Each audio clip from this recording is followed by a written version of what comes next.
Hello, hello, hello, my friends. It's so good to be back. It's so good to be streaming. The tavern doors are open, so come on in, have a seat, have some meat and relax. Hope you're all having fantastic days. We are continuing once again our adventures in Lancer Breaking Ground.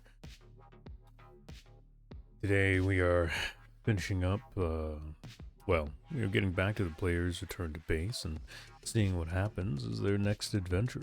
So, make sure you have yourself a nice hearty mug of meat, a nice comfortable seat.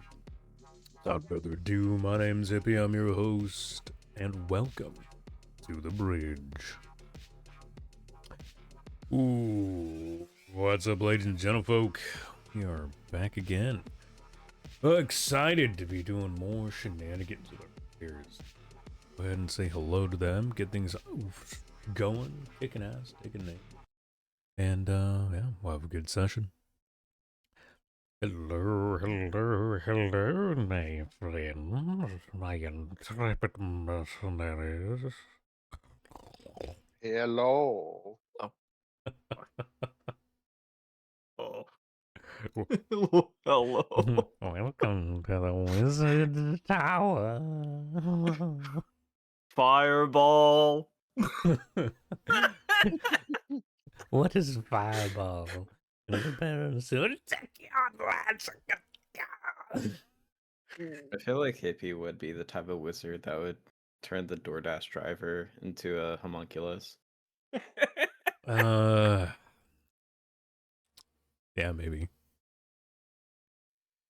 I mean, only if they slighted me by, like, fucking up the order.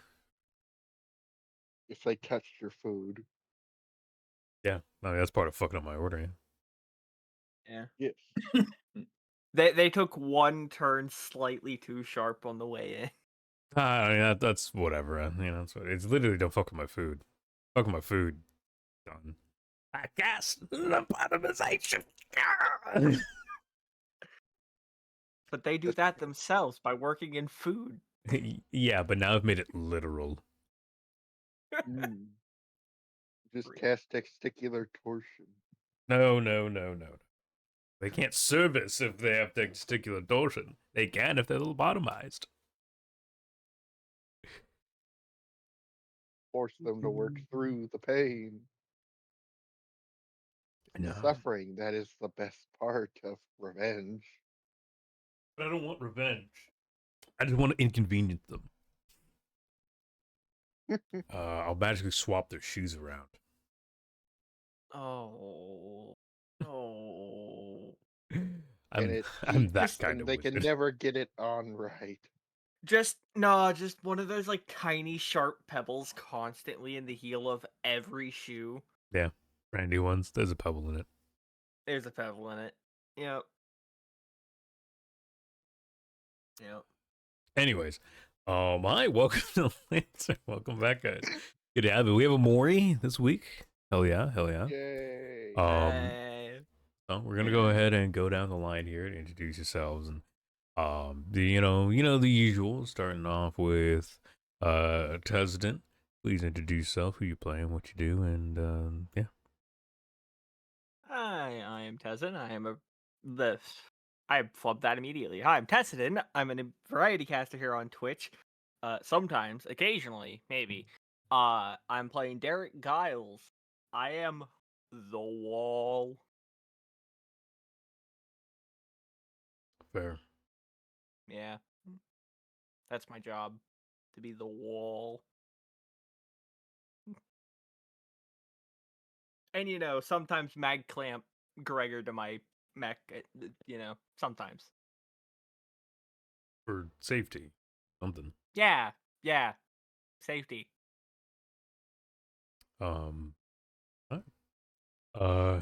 Kaiser, who are you? Who are you playing and what do you do?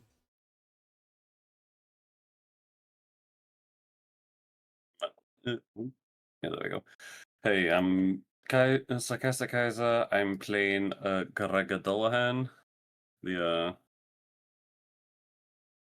support hacker frame kind of shenanigans, and I don't really do anything. I don't know. I'm dead to the world.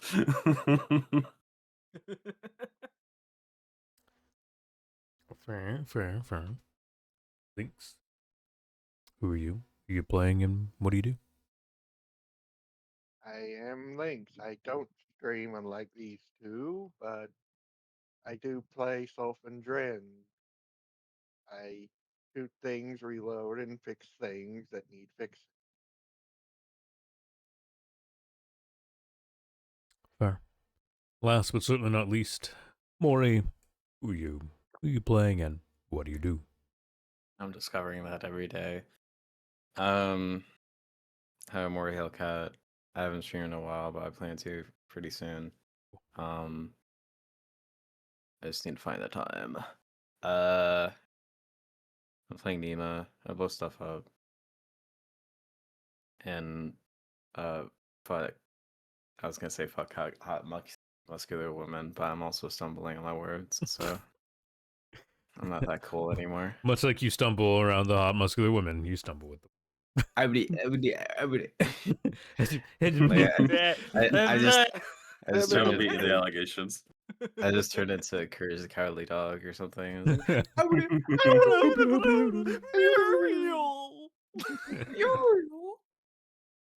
Oh, all right. Now we've made it through that.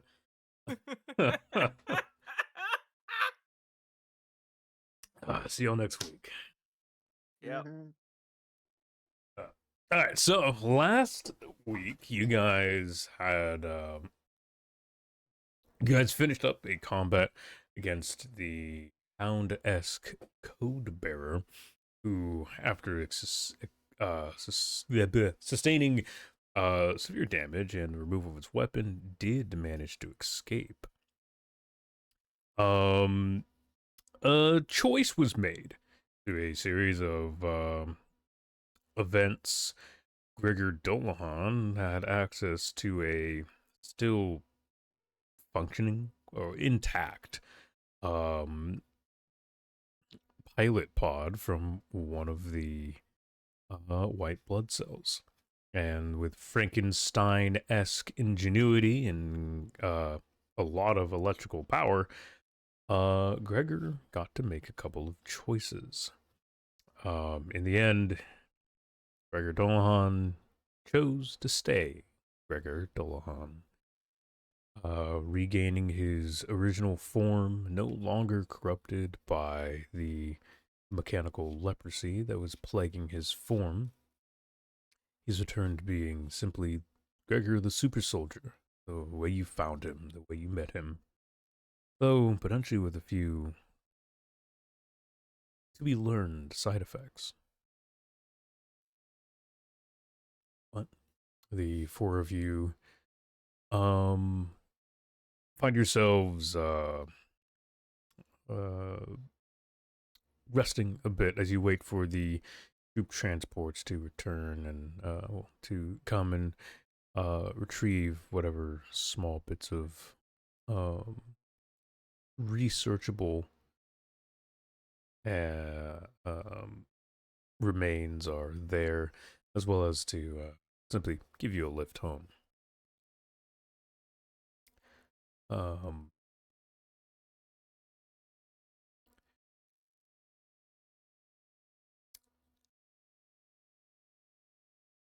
What are you guys all doing? There's a small, simple fire that's been created and deployed. I would assume you guys can deploy a fire. Sure, And one of us knows how to start one. start one, or simply use a mechanism that is a fire. Throw down a space heater for all I care. Oh wait, there's literally someone with a deployable fucking Yeah, tent. I literally have the deployable tent. Yeah. The deployable living area.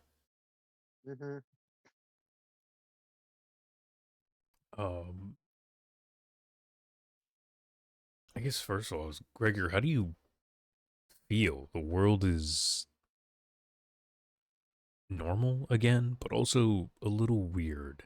In the corner of your eyes, you always just slightly see these small flickers of green binary code.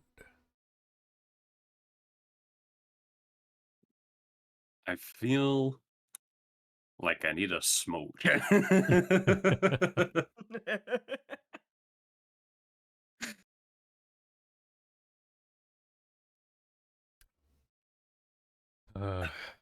I suppose in a like more physical sense, I'd probably feel like everything was back to normal, like everything was right again, you know? Mm-hmm. Yeah. like a piece of you just came back.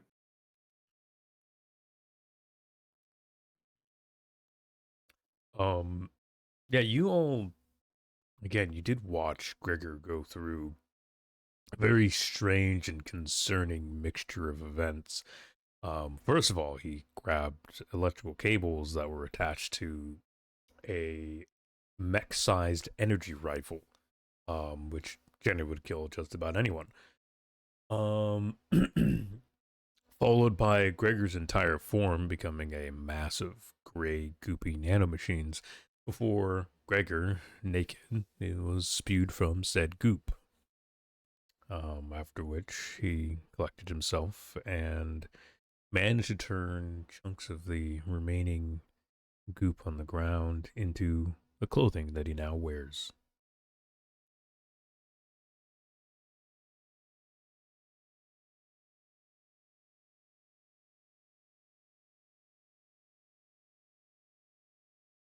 Hmm.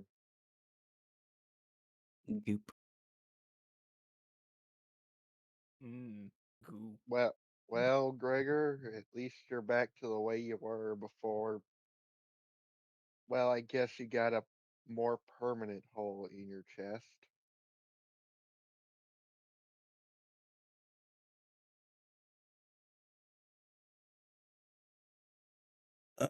I'm feeling a whole lot better now. Oof.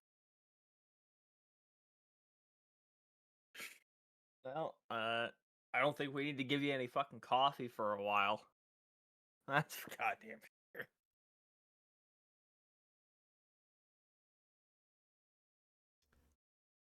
Hmm.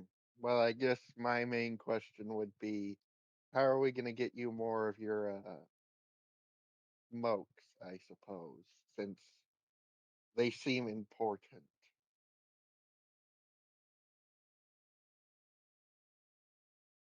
I mean, we've got a printer back at base. Should be able to just print them, no problem.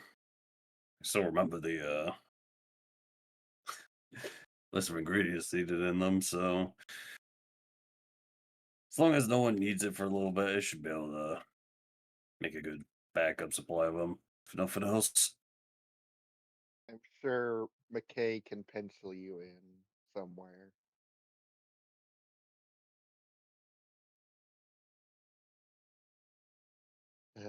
We're probably gonna have to go hunting that thing again. Yeah, but if nothing else, we should have hopefully at least stopped the raids for the time being. Yeah, it might have been scared off for now. Speaking of, we need to check and make sure that whatever its bone launcher isn't being eaten by the rats.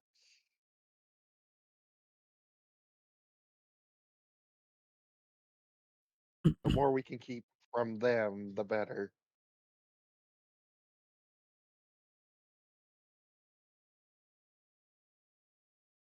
I mean, what are you doing? I'm gonna go see if the bone rifle that was strapped to its back is still there. Uh, yeah, it is currently lodged barrel first into the ground. Where it landed. Oh, I'm gonna go over with my machine and bring it closer so we can all keep a good eye on it and hopefully get rid of any pest that shows up.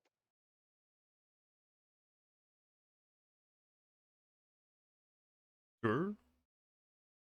You I just collect the nail cannon. mhm.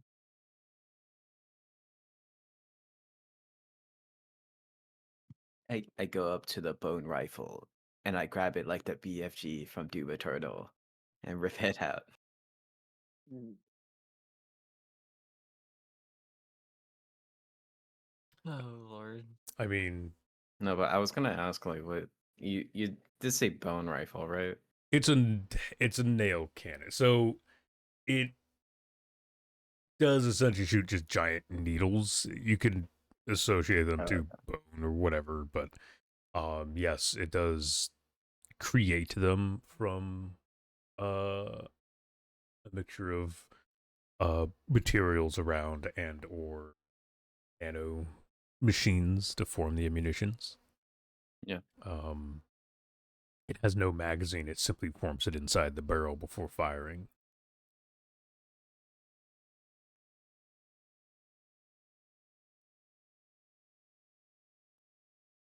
I see. I see.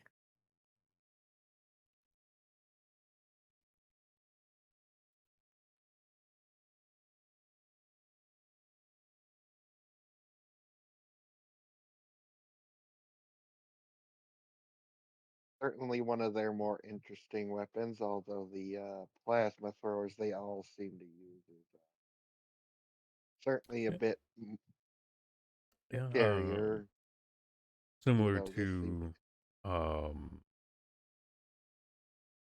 similar to the bioplasm rifles that the other machines use. This does also seem to be some pseudo like biological part of the machine. Um it's a poor imitation of animalistic qualities, but uh the planet continues to try to make these things uh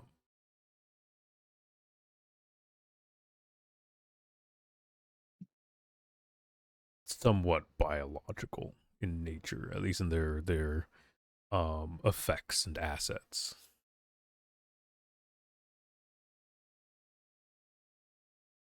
hmm,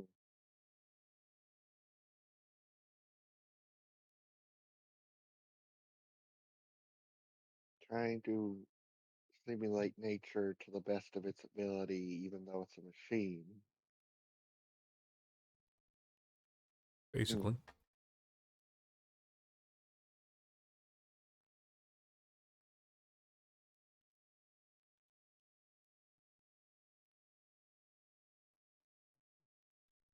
Uh, After a bit of time, Sen, who was on watch, the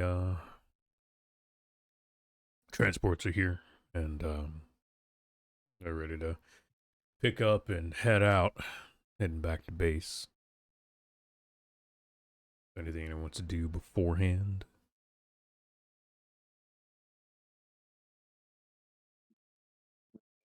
Nothing comes to mind. All right. Well, you guys load up the machine, whether you walk back in your machines or load them onto the transport trucks, entirely up to you, but you make your way back to base.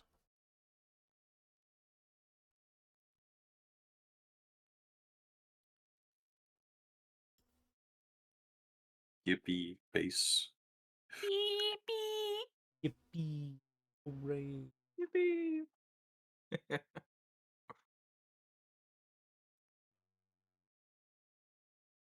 Was it Night Haven? Right? How you guys named this Yes. place?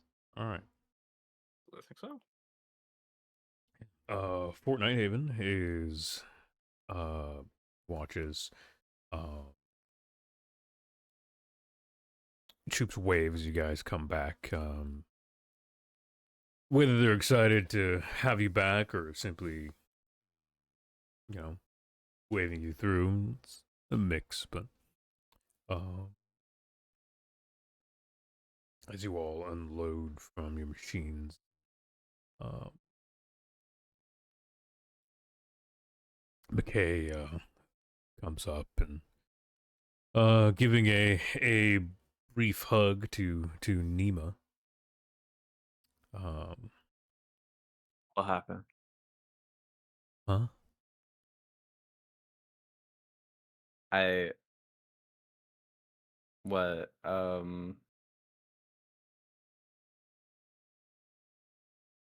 that combat was two-parter, wasn't it? Yes. Okay. Okay, I remember now. I thought it was just like I had it in my mind. Oh, it was just one silly little combat encounter. No, y'all finished it up last week. Yeah. So Okay. I get it. I get where she's coming from now. Never mind. See, we got brought your girlfriend back in one piece, McKay. I kind of want to make a joke. I'll give the hug back and it's like, why are you being nice to me? Mm. McKay smirks and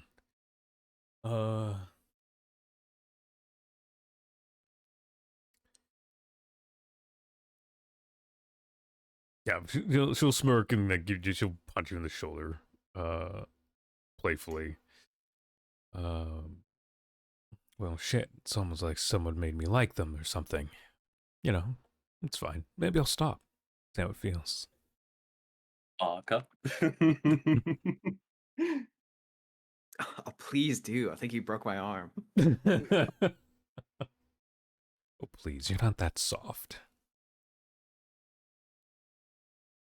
Maybe. Nema, Soft judging by around what you. I have to put up with while working on the antenna, you are not. Oh. Damn. Do you work on your antenna a lot? I'm not justifying that, and I'm just gonna go work on the radar array. Yeah, yeah, walked into that one. Yep. Yep. Open mouth, insert foot. But McKay smiles and, well, seeing how you've all returned mostly intact, looking at the state of your machines. It's the giant hole through the board. Yeah, there's a massive hole through the Borg presence. The fucking existence has its fucking hands severed. Like, It's one good arm is Uh, missing. Just the heaps of slag. yeah, Just- there's a lot of like molten slag dripping off of it. Goddamn machine at this point. Uh,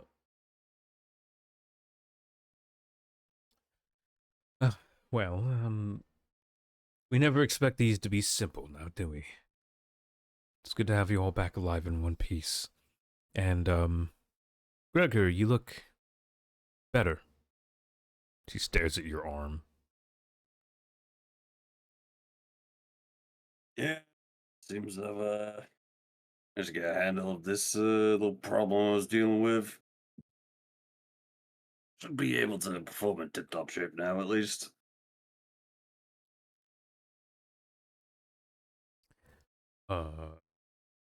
She looks at you with a little bit of concern in her eyes before she shakes it off and... Right, well, simple debrief, and I'm sure you all are hungry and want some hot food in you.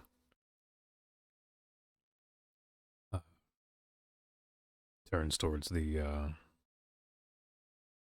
officers' quarters and motions y'all to follow.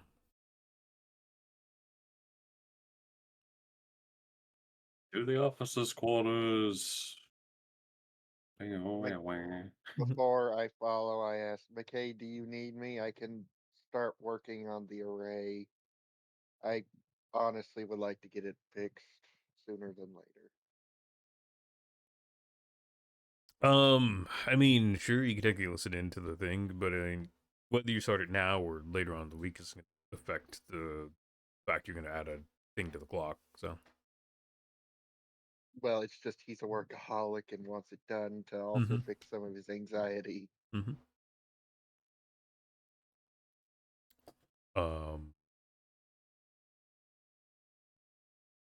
Yeah. I mean, it is entirely up to you. Well, I'm just gonna have him go sit on the roof and start tinkering with everything, making sure everything's aligned with satellites and all that. First, you got to find the satellites. Yes. Well, I figured that was step one. Now it's hacking into them But or yeah. getting clearance. Is anyone else stepping away?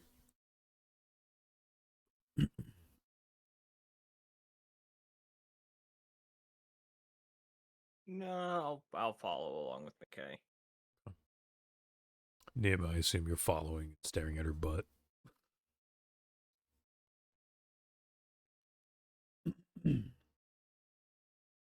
Yeah, so, simple debriefing. What do you guys relay to McKay? Do you inform her of everything? Do you keep anything out? Sorry? As I do, what do you guys, during the debrief, are you keeping anything out of the debrief? Are you relaying all the information to her?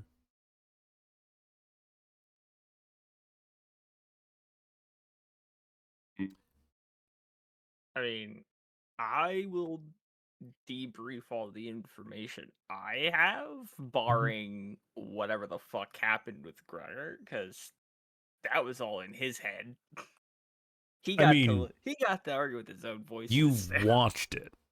Sure, you don't know the details of it, but you watched it. I'm simply asking. Yeah. Like, I'll leave the Gregor stuff to Gregor to explain, because the best Derek could tell her is he turned into goop for a moment. Do you tell her that?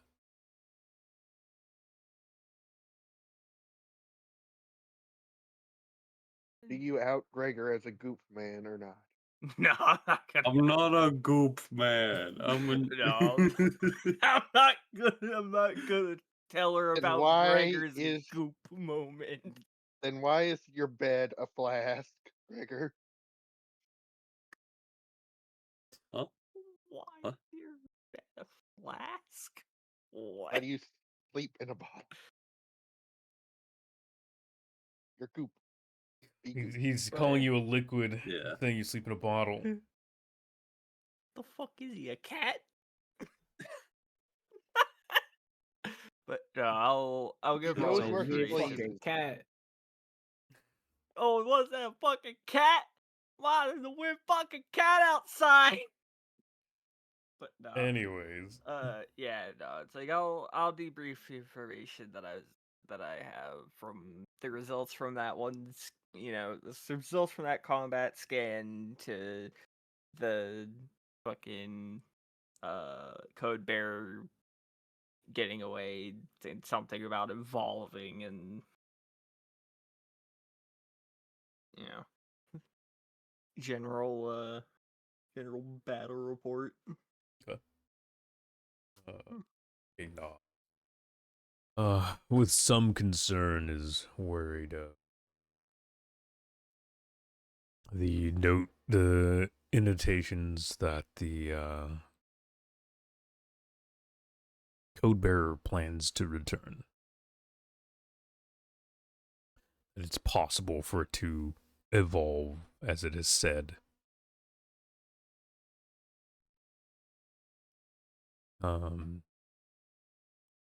She simply she goes through and simply she'll relay this information to the resistance. Unless you wanted to be there for the call, she doesn't need you guys around. The information you provided is good enough. Did any of you want to personally communicate with the resistance members and or anyone there, or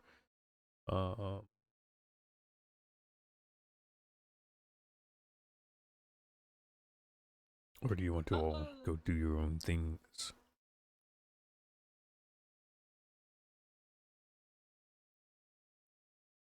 Sure, I can join McKay in contacting the resistance. Okay.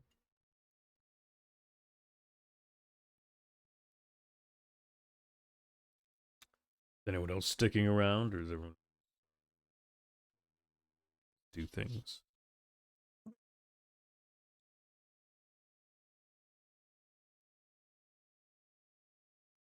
Uh,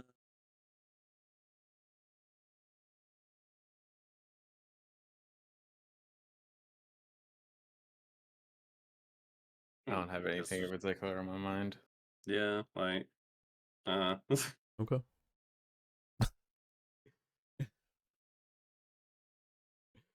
So yeah. I would assume you'd simply all just stick around then.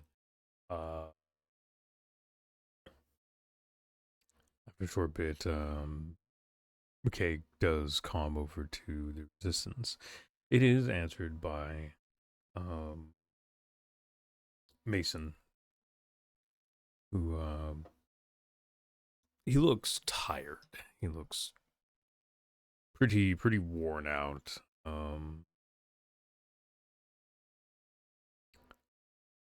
McKay relays to Mason the information you guys shared of it seems you guys have put at least a temporary stop to the raiding parties that you did fight through, and at least the current forces have been broken down, defeated, blasted to bits, whatever you want to refer to it. But the leader did unfortunately manage to escape, and with some minor threats of returning damnation and blah blah blah and growth and whatnot, Distance should do their best to keep an eye out for further in time.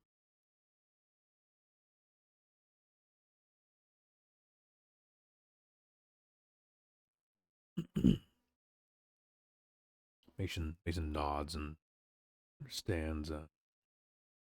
Well, I appreciate the work that you Lancers have done for us. It's at least a break, a bit of time to mourn and work through the standing. Can't thank you enough. My people are in debt. Even more so now.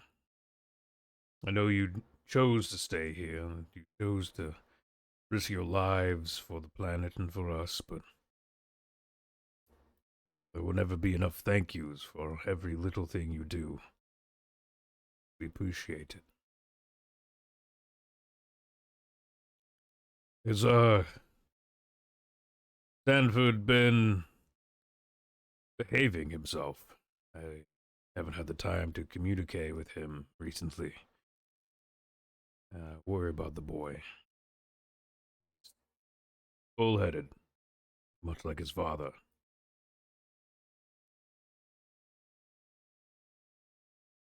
The lad's been doing all right. I whipped him and his crew back into shape a little bit, but they're doing all right.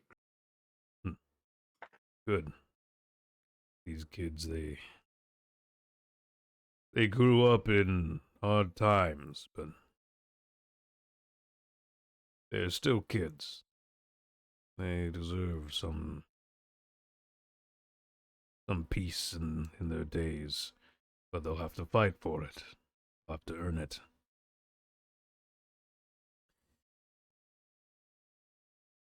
Appreciate you taking care of all of them.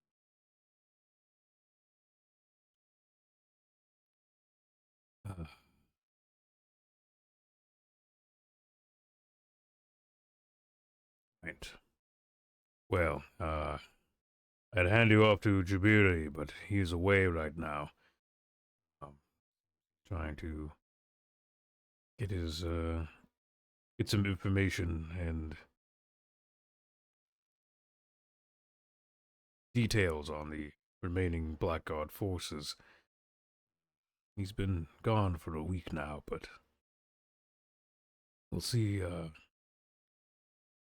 what happens. He's supposed to report back in the morning. If we don't hear from him, then there might be issues.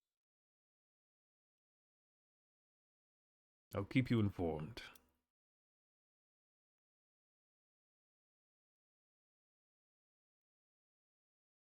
Now, rest up. Please do. Nods. Stanford, out. He sighs a deep breath. His comms cut, and the line is left quiet and dead. Yeah. At this point, you guys have again the opportunity to spend some time doing something around the base, so troops or something personal if you so wish. Um,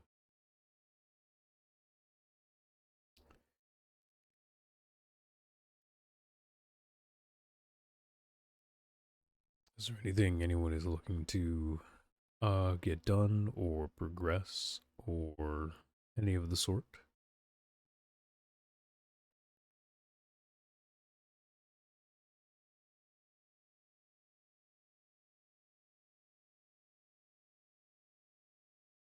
Well, you already know what I'll be doing for the night. Mm-hmm. I mean, the passing of time is more than just the night, but yeah. Mm-hmm.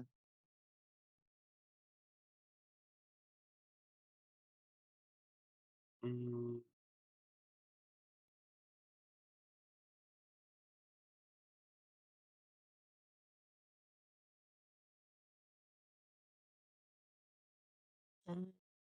That is a question. There's a multitude of things that still need to be done around the base. With comms getting up and running, further training of troops or um, anything of the sort. Uh, the we still have the opportunities to attempt to communicate with the Lions of the Lake, Blackguard. Technically, still reach out to Fort Daylight. If you're looking to try and get your hands on something, uh, reaching out to Melba is plausible. We need to try and search for his son, the clone of his son. Hey, I'm working on it here. Mm-hmm. Well, if there's any personal projects you guys want to attempt to do, you're more than welcome to.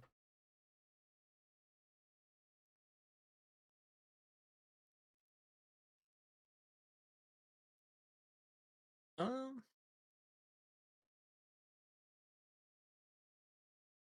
that okay.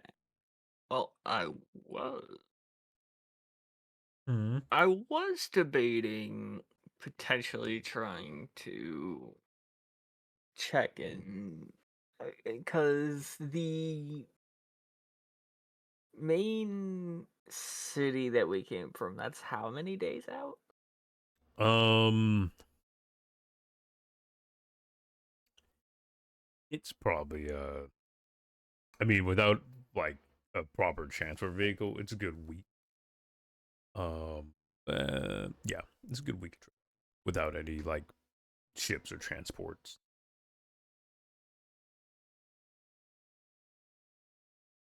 You have the ability to Right. simply fly. You can make it there in probably a day, depending on the craft. I have an Right. idea.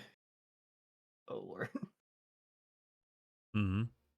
I'm I'm turning all the normal people, the normies, if you will, the E4 Mafia, Oh no. into Oh, super soldiers.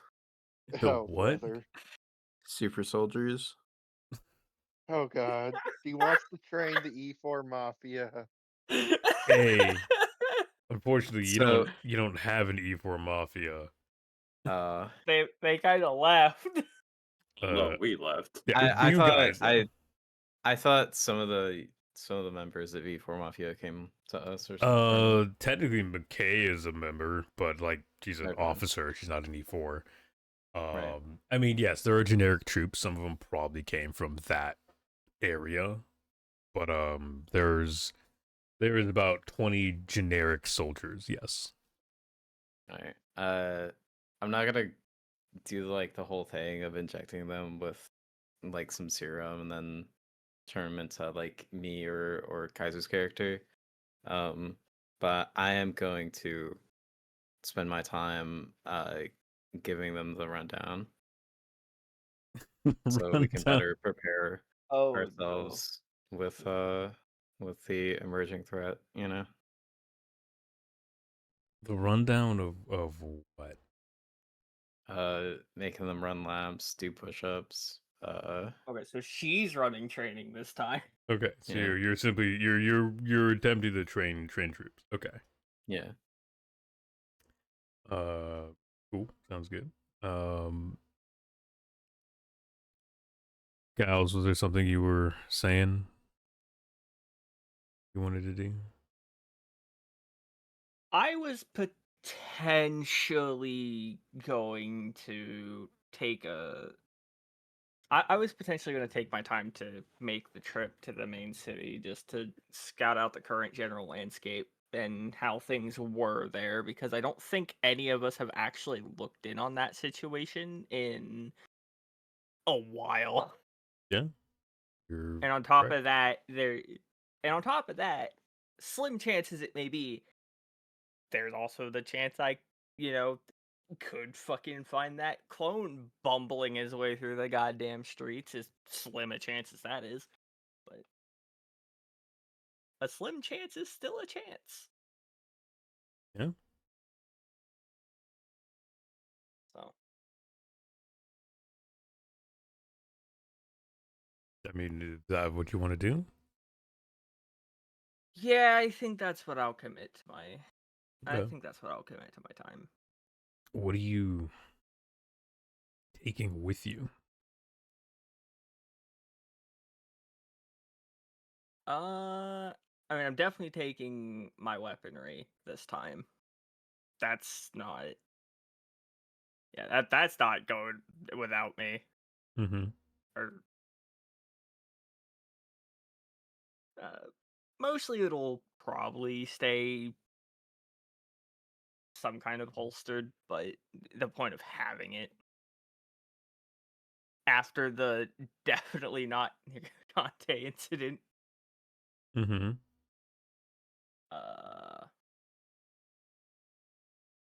Other than that, probably just transport truck, so that I'm not taking an absolute age and I don't have to try to drag the bulwark presence around with me, as hulking as that thing is. Is that it? Generic supplies, but other than that, Okay. just that's it. You venture Unless off. anybody else wants to come with me, but Yeah. that's on them if they want to. Does anyone else want to go with Derek Giles back to Luminous Station and Fort Daylight? If I'm not already busy with the training. I mean, if it's either the training or going. Oh. I put my hand on their shoulder. Well, Godspeed, soldier. Okay. I guess that leaves simply Gregor. Is there anything you would like to do this week? Hmm.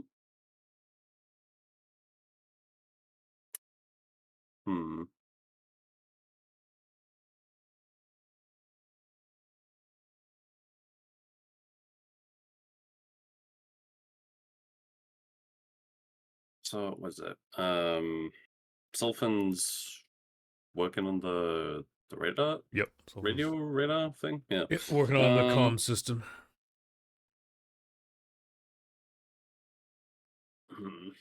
Nima is training troops and 100 push-ups, 100 pull-ups, 100 jumping jacks, run 10 kilometers. Usual.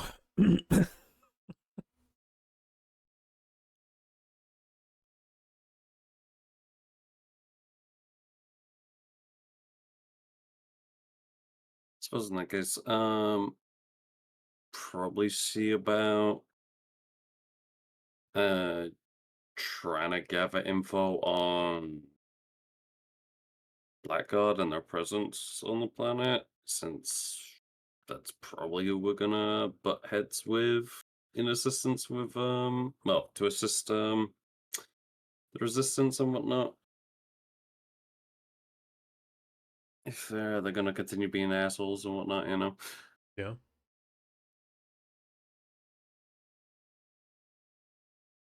All right.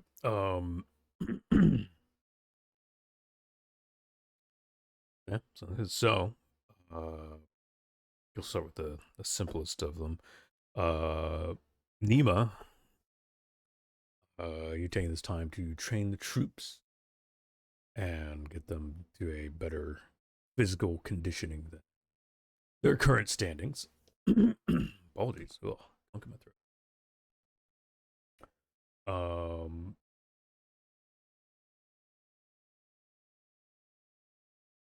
I guess go ahead and give me a grit roll with if you have any appropriate uh any bonuses, skill triggers.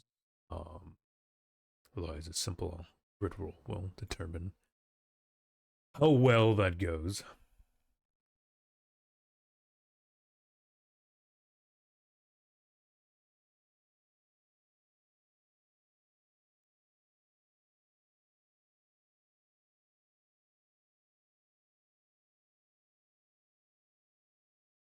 Nima, Oh, what happened? give me grit to see how well your training session goes for the troops. Ah, shit, dude.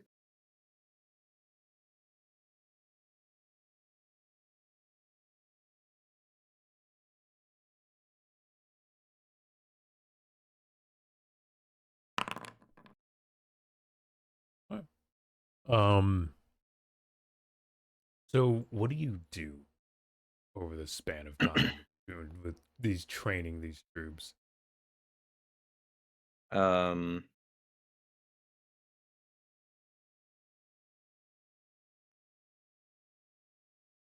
what's that weird workout gym where they say, "Hey, pick up this ball, slam it on the ground, and scream like a wounded Spartan"?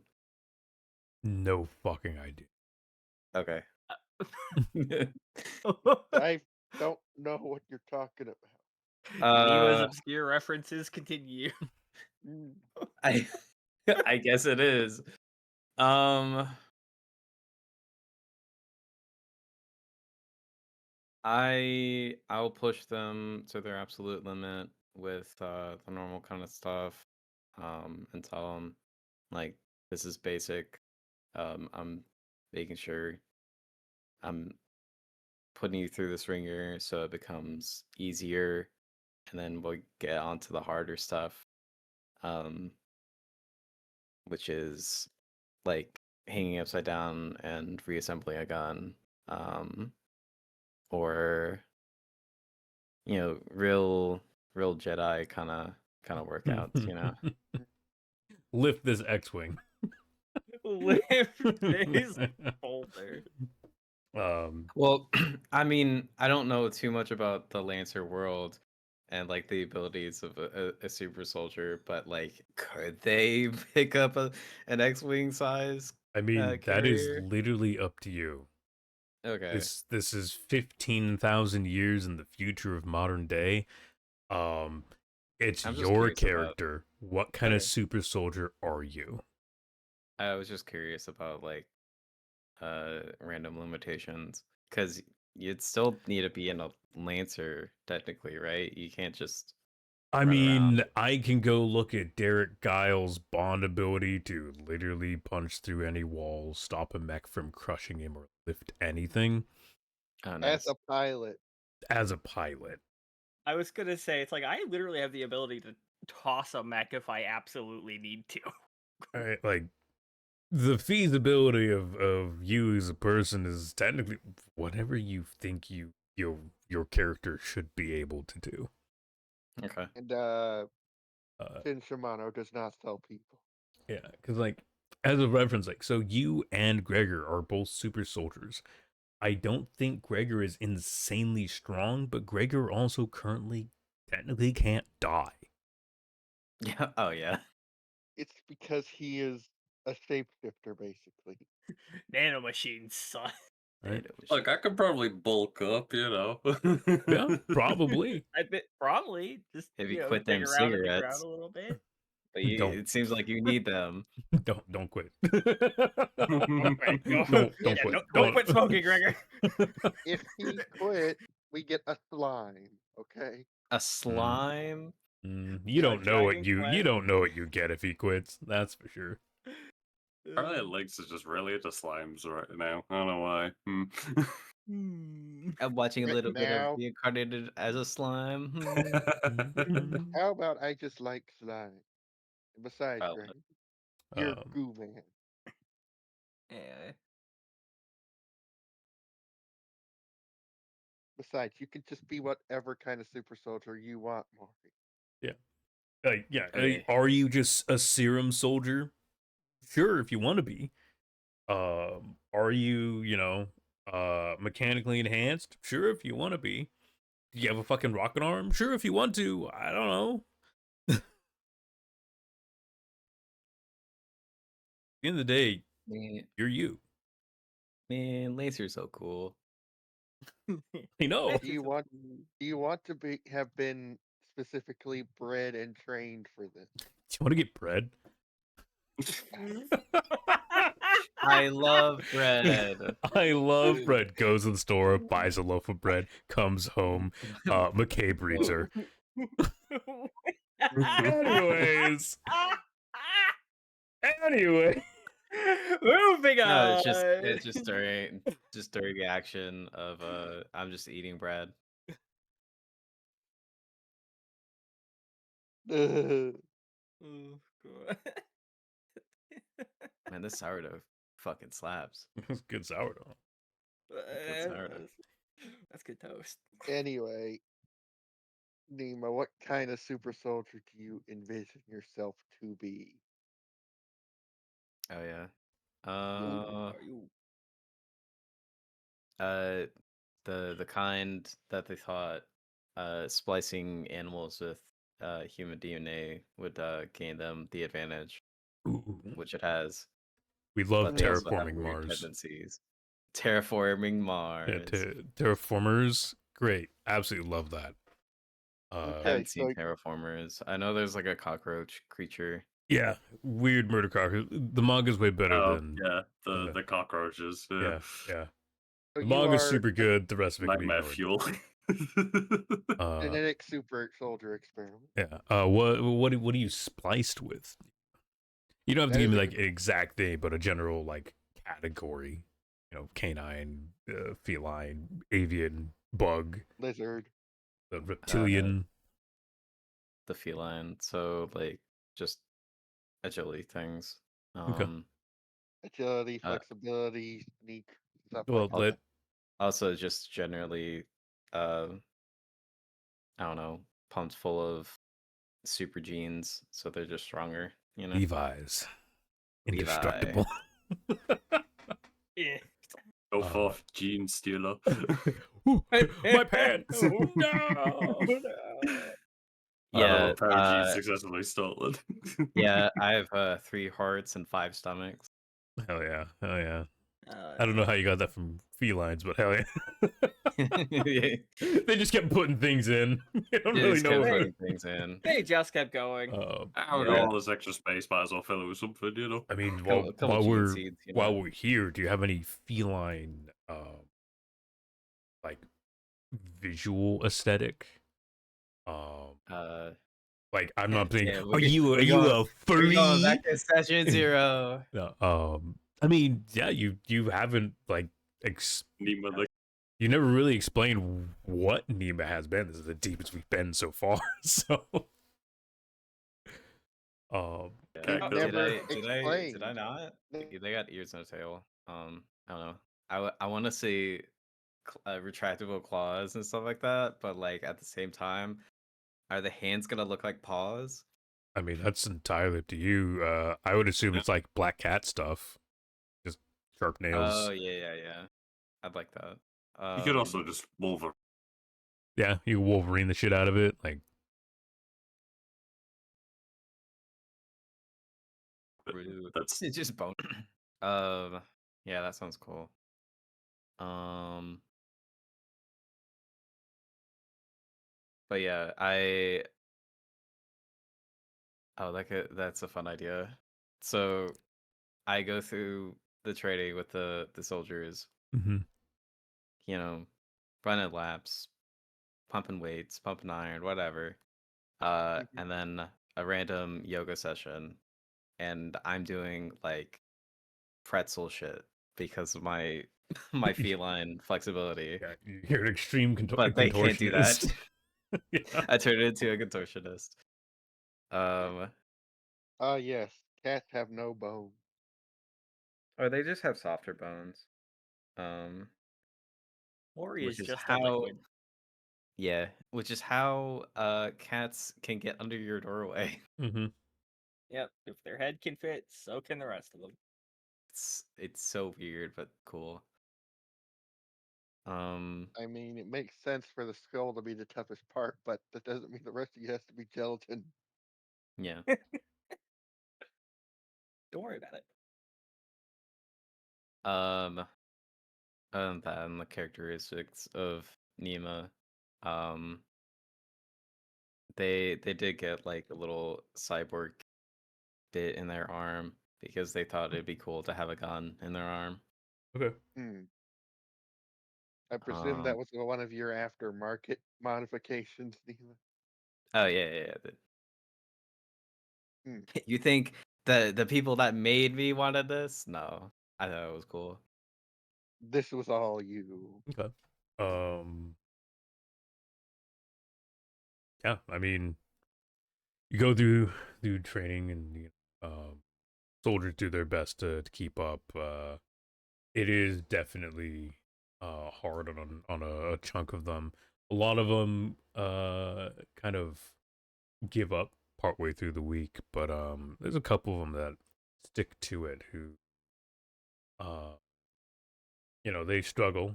It's hard to reassemble a gun upside down hanging from a fucking banister, but they fucking give it their best. Um uh, the continuation of obscure references. If Major Payne can do it, so can you. they can only assume Major Payne is some crazy war hero. Honestly, yes. Sure, we'll Gregor, go you with that. Gregor, you didn't leave the base, did you? No. I'm just gonna look over at you and do you think her creators just really liked old references? I mean, and then you probably would think Major Payne's a real person too. You wouldn't know he's not. I just know that she's referencing something I don't understand. I'm pretty sure they probably just had an old database of old obscure references that she actually accidentally got hooked up to or something. So this was an accident. Uh, Um, yeah, that goes by without a hitch. Um, there's no major change amongst the troops from this single week, but if you wish to keep up the training, potentially a few more sessions with the people who choose to stick through, some fruits of your labor. Dima, you got a clock. Well, it's simply a do you wish to continue to attempt to do this in the future, or Hmm. just a one off thing you would like to one and done? Uh, I'll keep doing it as people keep coming. Okay. You know, So then, yes, we'll gain a clock. because I want this place to be as defended as we can. Um, whenever we're off on missions and stuff like that. And knowing that the people here are capable enough to hold their own is good by book. Boop boop. Boop boop. Uh, attacks.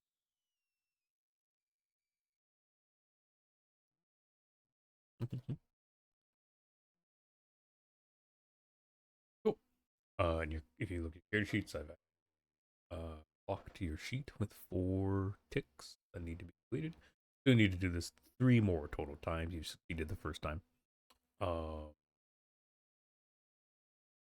And yeah, when that's done, you will bear fruits of your labor. The base will leave a level of skill for a certain number of troops, making them spec ops. Hooray! Ooh. Hell yeah. Alright. Sulfan Drend, you wish to spend more time on the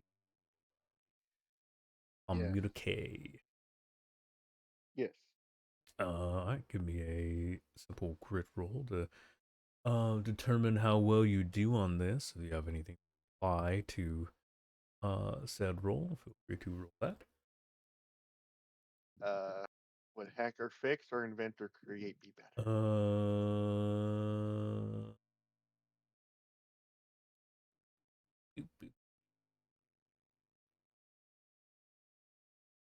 I could just give you the.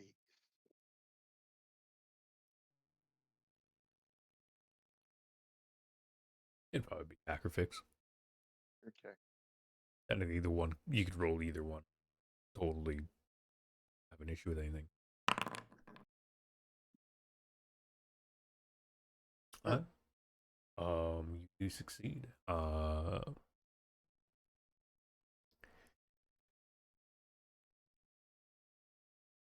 mean, it's a fairly simple task of getting things aligned and getting passcodes through old comms securities and things. The satellites around Tumbusco were never amazing in quality. Most of the companies threw them out here to allow for basic communique across the system. But they are kind of the ass end of equipment, so their security systems are pretty minimal. Almost a trivial task to break in and get connected and begin setting up for proper signals put through the system.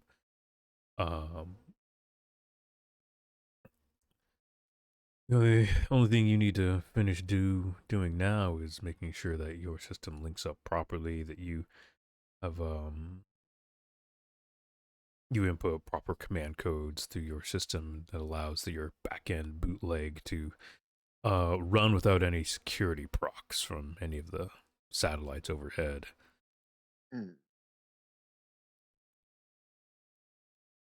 Now I do have a question. Can Mhm. I take on stress to get it done faster? Uh,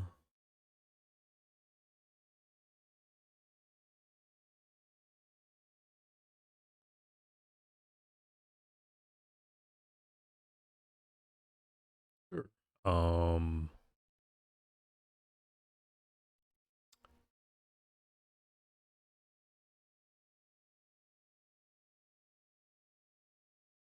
Yeah. You can gain some stress to stress that Most likely it'll be from not sleeping a couple days. yeah.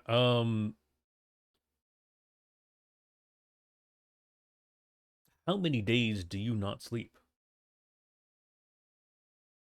3. Uh, give me a grit roll. Okay. I'll give you raw grits.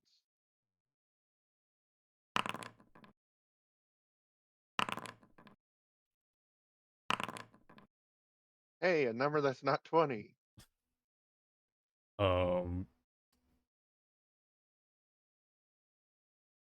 so you will take on some due stress. Okay. This stress will not be stress will not go away for this rest period. Understood. Not resting. Yes. I have spent half the week awake. Yeah. Yeah, go ahead and give me another gritty roll. Fix the Indeed. Let us see. I feel like I am burning my luck. maybe a little bit. Oh, where were these rolls last week during combat? I guess thank Gundam D&D for re-inspiring my luck to be normal. Oh, maybe. Yeah, you take the extra time, even actually causing some worry on base as you do nothing but hyper focus on getting this radar dish and communications up and running to a proper functionality. Finally, towards the end of the week, one of the comms, one of the soldiers that helps runs the comms, gives you comms and signal that you have proper connection, and there is in fact the scanners are up and running, and things seem to be functioning as they should. You have successfully completed the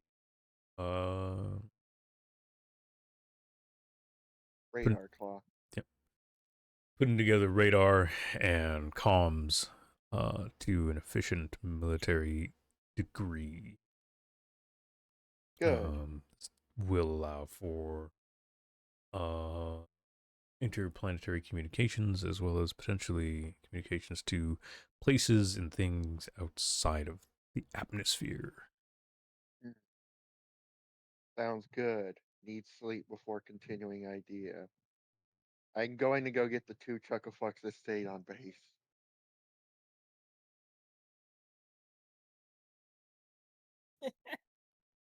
So during one of Nima's training sessions, I literally grab her by the arm and yank her towards comms. I mean, I'd assume it's after, but sure. If he stops moving, he is passing out. He is not waiting. Mm-hmm. And he also drags Gregor from wherever he's been hiding. Most likely trying to work in time to print more smokes. Mm-hmm.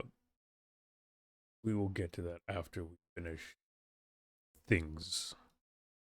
But I am doing this specifically because of my builder thing of show off a thing I did, and if they like it, I get XP for it. Okay. We'll focus on that here in a little bit. Yes. All right, going on to the more complex things.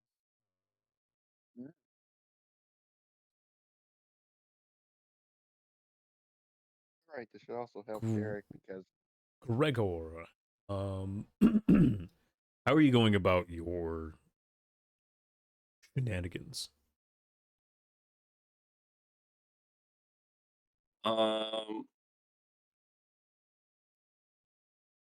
Probably a mix of like sending messages back and forth with like the resistance, asking them like, hey, what intel you got, and then also like probably using the it sounds stupid, but like the internet equivalent. Yeah, I mean, what internet there we isn't- have before I get it fixed. Yeah. internet equivalent is a thing. Yeah, I mean, you do manage to get a connection to things and through a couple of messages back and forth. You have a general idea that, again, Blackguard has been doing their best to simply just go through and be a nuisance. Most of their activity has been short bombardments and basically terror raids on their neighbors. So between the resistance and occasionally you'll pull up a news report from Luminous Station and a missive from Fort Daylight about a couple of quick skirmishes or bold statements being said from Blackguard Communications.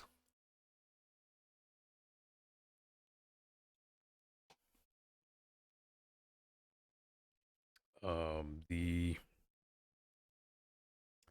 Blackguard leader,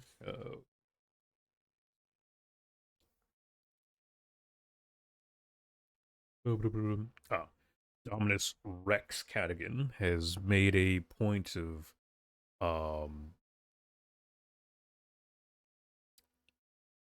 he's gotten a little, well, he might have always been a little crazy, rattling on about how the planet will belong to the Guard, that reinforcements are on their way, that no one will leave this planet alive, and that Blackguard and GMS will scorch the surface.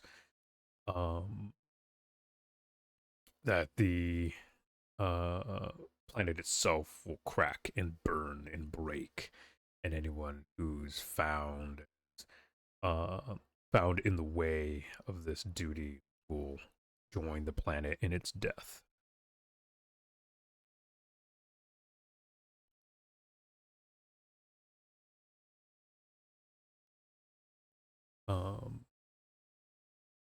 If you wish to attempt to get further information on what exactly Blackguard might be alluding to, I will require a grit roll.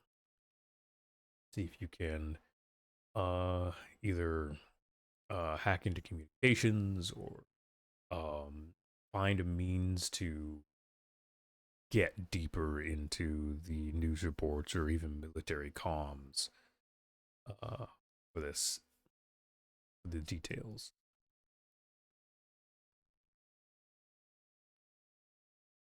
Okay.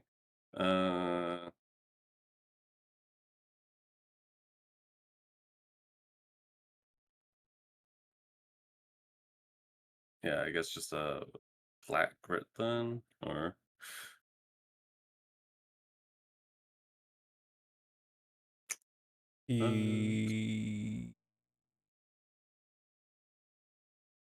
Yeah, potentially. Well, word on the street works.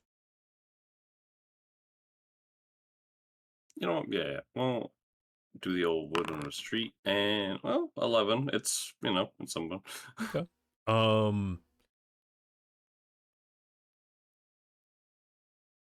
Yeah. So do further digging and trying to finding bits of comms in association with the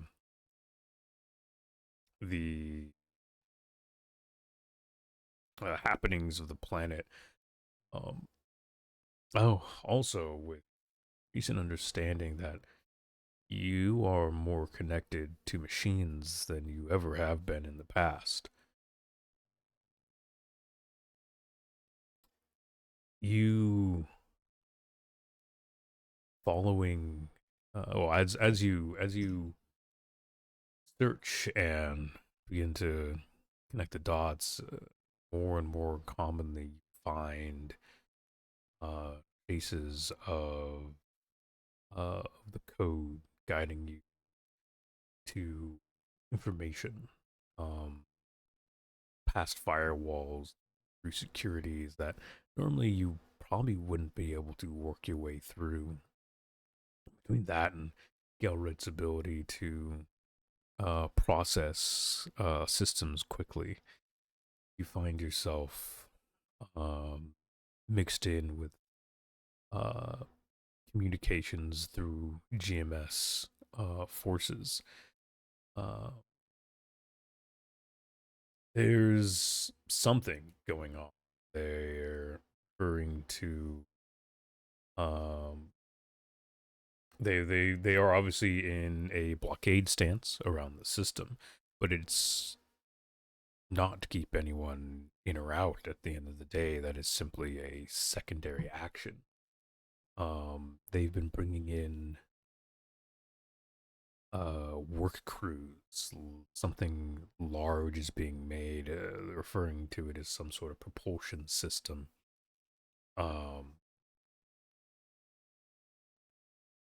The words that keep popping up, the one phrase that keeps showing itself through communiques, through encrypted messages and whatnot, is the words planetfall.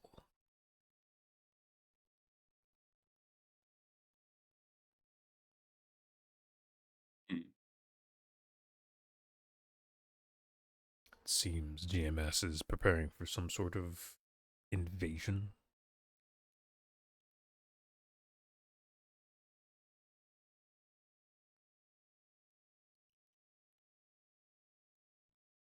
Invasion.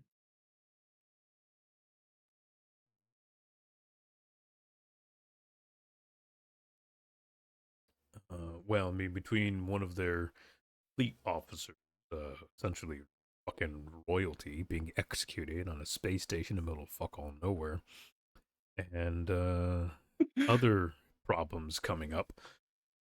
GMS seems to have been very done with the system of Tumbuska. Look,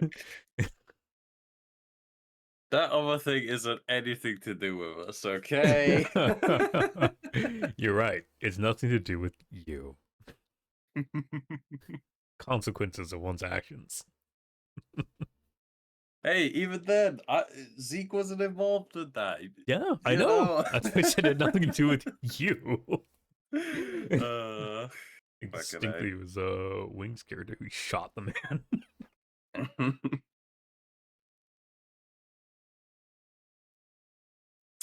Right. So we got one megacorp and their mercenary contractors that want everyone fucking dead. Who would have guessed? Yeah. Combine that with a planet that also wants everyone dead, but for different reasons. Yeah, we've quite the predicament, don't we? A little bit. A little bit.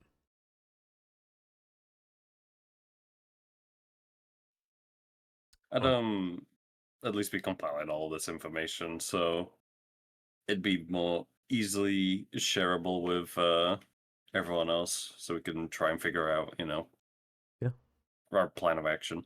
Yeah, throughout the week you compile these notes and even if you want to like Gelrex be sending the bits you find as you find them out to the team, throwing it into whatever database lies within the base, which now I think about it probably isn't great.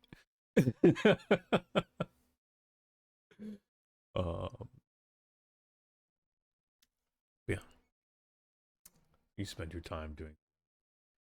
And then lastly, Derek Giles. You all watch at the beginning of the week as Giles hops in a truck and drives away. I'm assuming you informed the team that you're going off out to scout. Yeah, I'll inform the team that I was intending on heading back to Lumina to try to scout out the situation at hand here. Okay. Are you simply going to attempt to take the main roads in, or are you going to try to kind of scout around and get your, come in through the back end would probably just be the slums.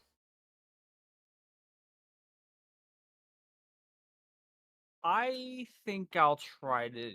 I think I'll go in through the back, through the slums, just to see. Because like my line of thinking is the amount of bad off the lowest section, or not the lowest section, but like the worst sections of the city actually are. That's a little more telling of how severe things usually tend to be. Fair. All right.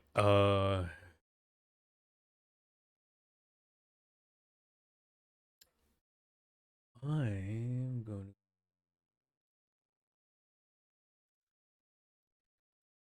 to. Boop, boop, boop, boop, boop. Okay. Um.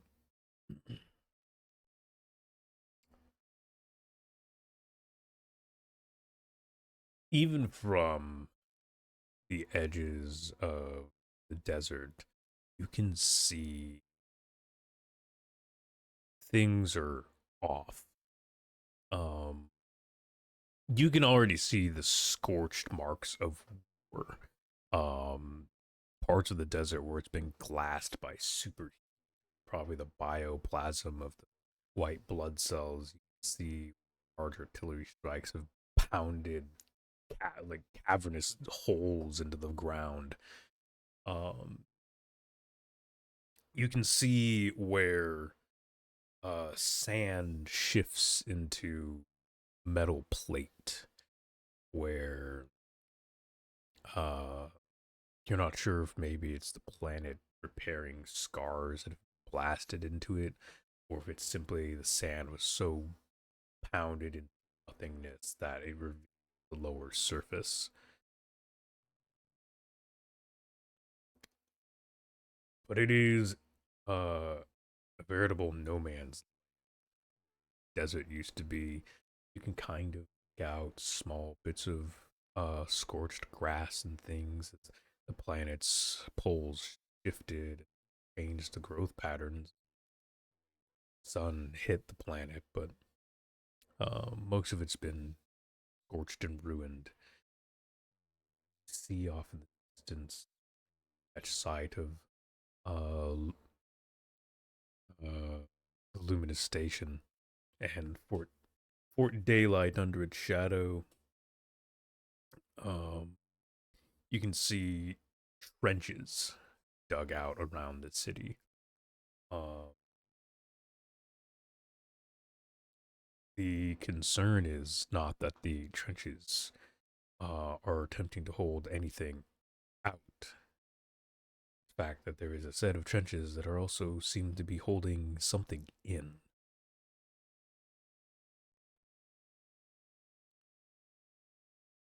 Um, as you drive through some of the back roads and make your way around, are you going to attempt to stealth your way in, or are you going to simply drive in? Just driving it seems like a horrible idea. I'm at least going to attempt to stealth my way in. Okay. Are you doing it in the vehicle or without the vehicle? I think I will leave the vehicle in a in at least as safe a location as I can find Okay. to not risk its at least immediate destruction. All right. You gets the vehicle. Give me a grit for your stealth attempt.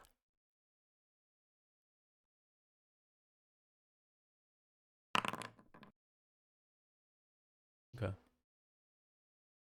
Um,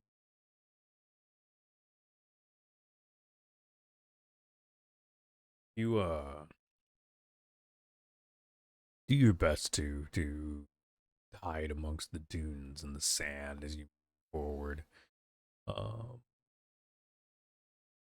eventually you come across what looks to be checkpoint. You see a series of CNH generic mechs standing around, heads on a swivel, but they seem pretty lazed about. The machines themselves are scorched and marred combat. You can see the paint has been blasted off of the machines and areas from harsh sandstorms and sharp winds. They look much more rugged and worn down than last saw them. Even your machines back at base are in better condition than these are.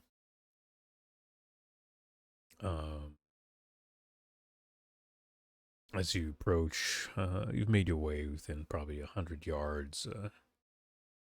She shifts and churn. You'd hear the creaking of sand-filled gears. Spotlight beams on from its head.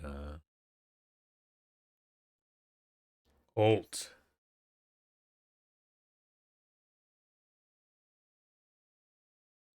Stand up.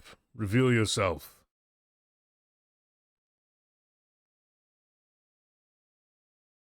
I will, with hands, even with hands raised, at the recognition, at least, that these are CNH machines. Mm-hmm. I will like stand with obviously like hands raised, like I'm not, not hostile. You do have your weapon and gear on, though, right? I do have my gear on hand. You wear Like, armor, or are you like half the other people? Psychopath. You do have an assault hard suit, okay? Yeah, I do have an assault hard suit. Yes, I actual like soldiers equipment. Over the speakers, you unregistered armed citizen, state your business and purpose for being here. Why you are outside the walls. The heavy assault rifle in its hand lowers and points in your direction.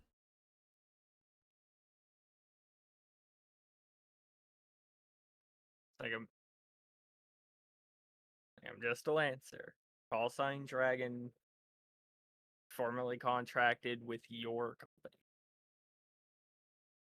I've come from the temporarily reallocated Fort Nighthaven that we were sent off to before your call off planet.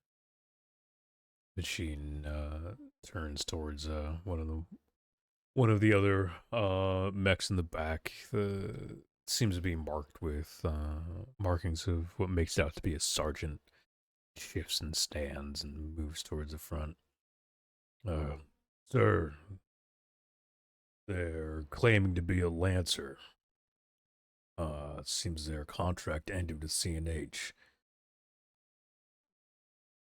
The only Lancers that served under CNH on Tumbuska have been registered as traitors and deserters. The sergeant levels his rifle. Tell me, which do you categorize as?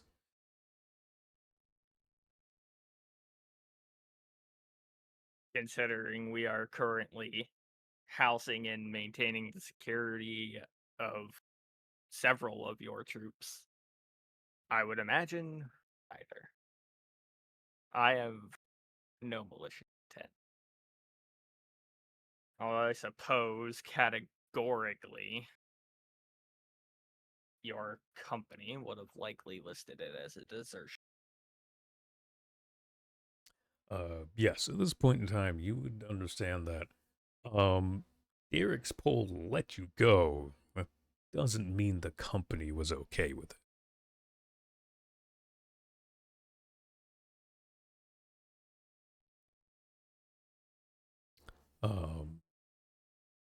So yeah, there is a high chance that under the company, especially since you promptly went and worked with Vintage, Vintage, who also abandoned the company, and Melba, who broke company policy. You're probably not seen in the greatest light amongst CNH officials.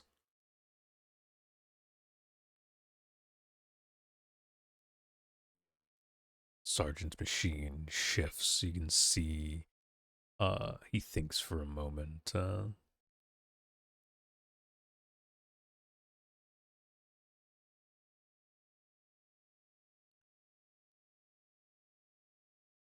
Right. Our duty is ours. Attention, unknown Lancer. Registration, call sign Dragon. Pilot name, Derek Giles. By orders of C&H officials, you are to be terminated on sight. Full postman. You see him reach down and rack his gun. In that moment, the sand to your right shifts and shimmers and shakes.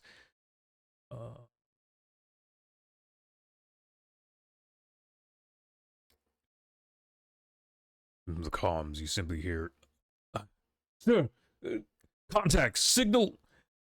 The first machine that had stopped you has a bright green lance of light cut through it. From under the sand rises what you can only assume some strange form of white blood cell. It looks similar to the base chassis of the Hive, but instead of that large maw that spews its nanites, instead it has what looks to be a strange form of energy weapon. No longer is it shooting the globules of green bioplasm, but instead it's a focused stream of that green light, and it simply punches straight through the machine. With a stutter and stagger, the machine falls back and explodes. Immediately, alarms blare on. The sergeant barks orders, and a cacophony of heavy gunfire rips across the sand. What do you do? If you wanted to, at this point, you could make your way into the city. They're too distracted to stop you.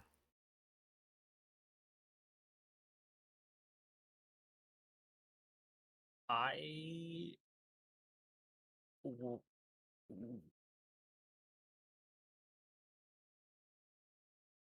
I will attempt to see if I can't actually reach with communication link back to Fort Nightingale. The time span it would take you to get here, yeah, the comms are probably up and running. So yeah, you can call him back. Okay. At this point, Sulfin, you dragged Nima and Gregor from there, finishing their activities to the comms to an attempt to show off your creation, your success. What are you doing, Sulfin?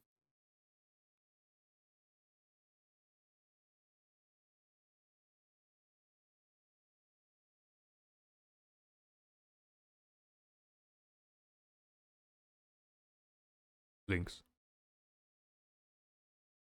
Yes, What are you doing? I was zoning out. Sorry. That's a great feeling. I'm sorry. Lynx goes back to license level 0. Sulfur just randomly gets shot. It's fine. Brick to head. Sorry. No more 3D printer. Brain is not wanting to brain, but I'm trying. But I will gather Gregor and Nima to show them that the system is functional now ahead of schedule. Yeah, Sulfin looks drained and exhausted. He's been spending the last 3-4 days obsessively rewiring and figuring out signals, coding, and trying to get sockets plugged in at the right places. Finally, looks to be the sensors are up and running. Comms have connected. Sulfin, as you look to begin bragging about your creation, hope for the praise of your companions, comms break over static and quick pop. It's Derek. Derek, what do you say?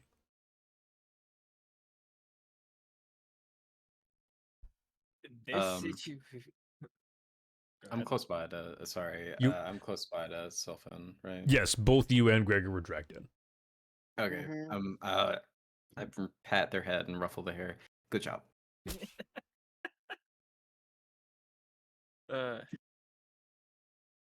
Well, Anyway, I Derek, guess our attention is on Derek.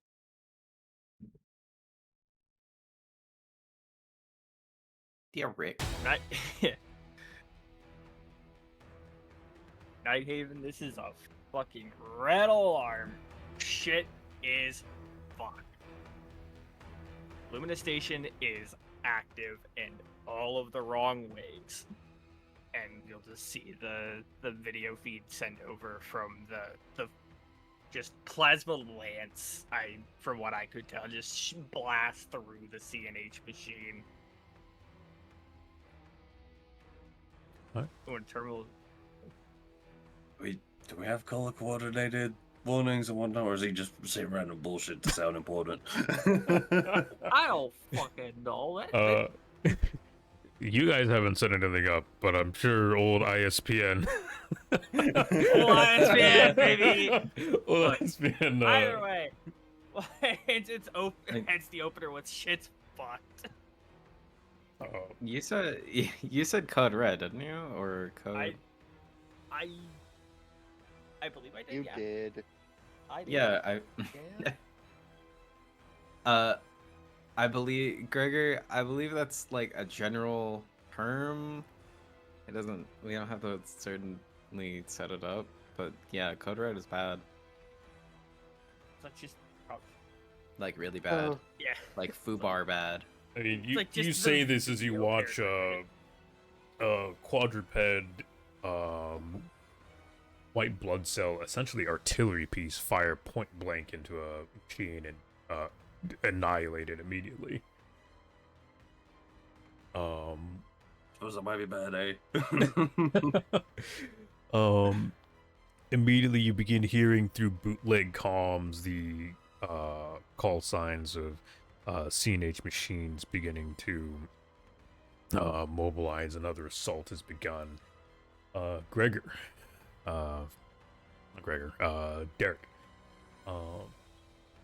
As you stand there attempting to communicate with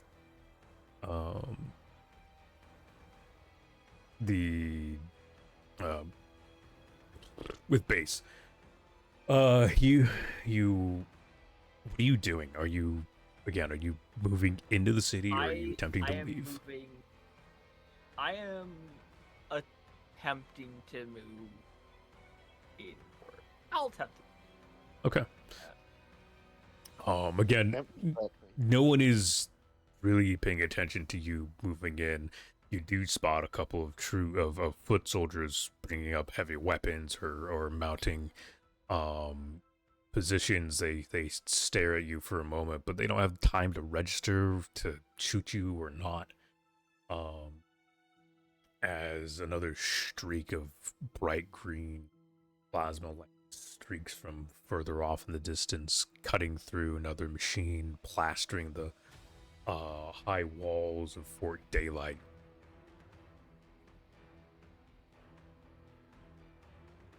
The walls shimmer and flicker as the lance batters the outer energy shields. You see them fizzle and buckle as it begins to burn through the outer layers of plasteel and armaments before the heavy cacophony of more gunfire streaks up.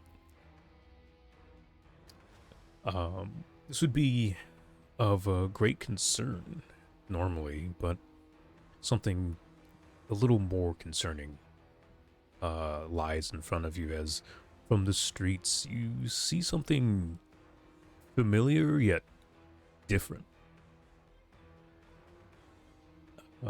Similar to small anti-infantry hounds you've engaged with before, things that would tear through man and machine alike, you spot what looks to be almost scorpion-esque machines slithering out from beneath the sands and dunes between you and the streets of the city. From their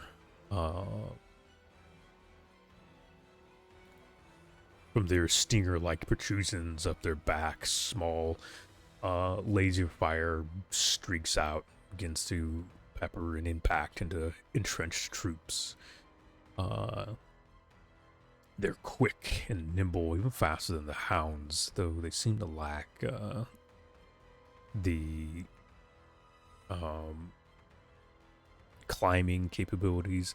Their armor does reflect light, small arms and such. Even to watch as one takes a rocket straight on, and though it is damaged, simply one of its pincers is unresponsive as it continues to claw forward.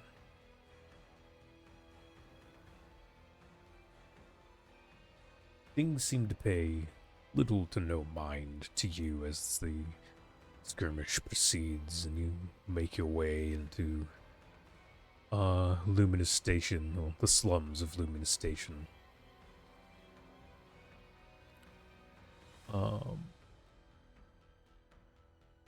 Is there anything you're looking for here? Anything you're vying to find? Anywhere specific you're looking to go? At this point, and I'm assuming I'm still maintaining like the conduit. I mean, that's entirely up to you. Yeah, like I'm gonna maintain comms at this point and just like relay as much of this visual feed as I can. Not all of it necessarily, but just like I said, just as much as I feasibly can while I make my way in. Mm-hmm. And it's like an over comms. I'm just gonna say it's like these fucking white blood cells have like, this is the best at this. Like, I'm not crazy, right? It's like to the rest of the group. The cult was started there. It would make sense they might be incubating there or something.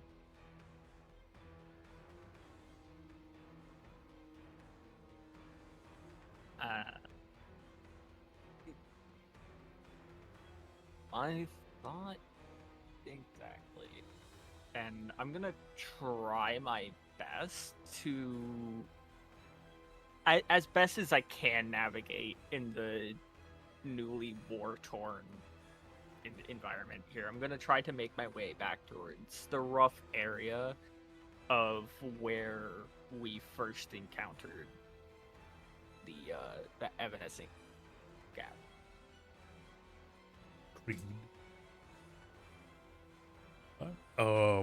You make your way further in, winding through streets. Aside from the strange conflict happening streets behind you, a lot of the area here is pretty quiet. Not many people around, no one in the streets. You do occasionally come across a large shut-down machine,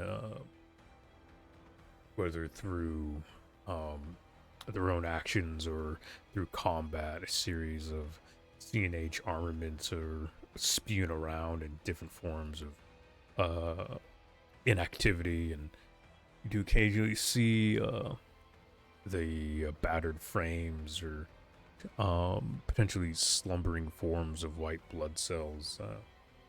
They're large, imposing forms, even more so as you walk past them.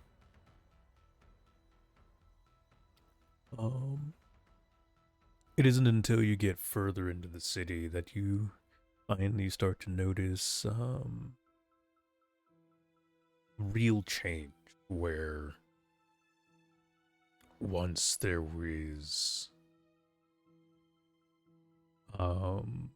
slums and decayed buildings, ruins and incomplete construction, you begin to come across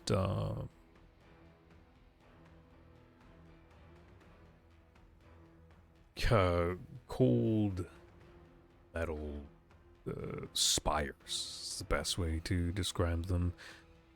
Simply formed over the old constructions that were never completed, over old homes. Outside of one, you see a small crowd, maybe 100 people. Someone stands on a pedestal. They're shouting something. You can see, even from a couple of 50 yards out, person preaching is not entirely human. You can see behind them on a hollow monitor the streaks of green text that you know as the code, as they know as the Evanescent Creed. You hear them shouting of the glory of the rise, glory of the machine, the planet that will save them, keep them safe, of a mother who will hold them in her arms as the end of biological life comes, as humans would burn them to the core and be rid of them for their illness, as it's been called. Mother promises safety, a future, of a perfect haven constructed for those who listen, for those who give to the creed, for those who follow in the footsteps of Explicator Zhao.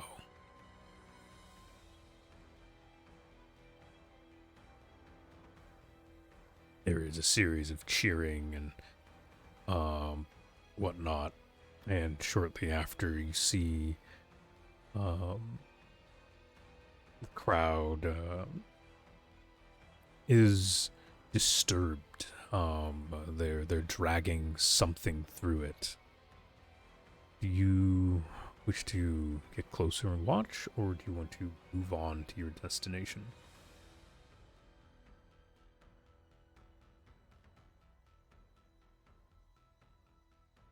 I will. I, hmm.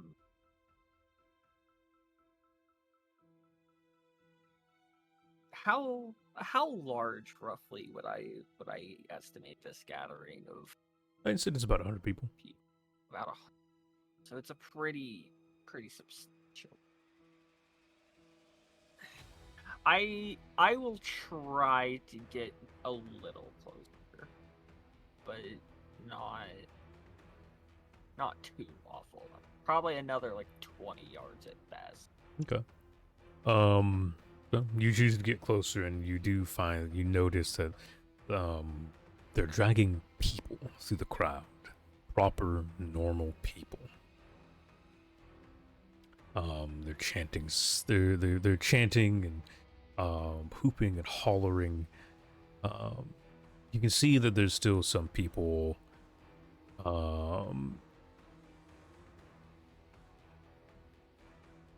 you see some people are kind of backing away from the crowd. They still have some mind amongst them to not fully give in to this displays.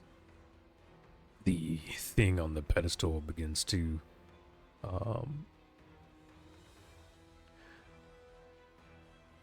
Here again, more non-believers, those who would deny the mother's embrace, the power that the creed gives us, the freedom that we can have if everyone just submitted. It is no longer their choice. Recent days have shown that before daylight, the people of Luminous Station do not wish to be saved. So we must save them ourselves. He steps forward, he pulls the robe from his arm. You can see the progression of that mechanical leprosy is spread across his body. It is basically only his left side of his head that even looks remotely human. You see him lift his hand, and the tips of his fingers glow a low, dull green. Your eyes hurt as you stare at it through the display frame of your hard suit. Even from here, you can feel an off presence. From the edge of your visor, you see small bits of green text spread across. The thing jams its hand in the chest of one of the people, and you can see immediately the effects spread. The leprosy ripping across their chest, over their arms and legs. Be baptized in the light of the creed. Know the glory of the code. Join us as brothers, as sisters. We will reign. This planet will be saved. The blasphemers will be destroyed. For the mother, for the code, for the future of our children.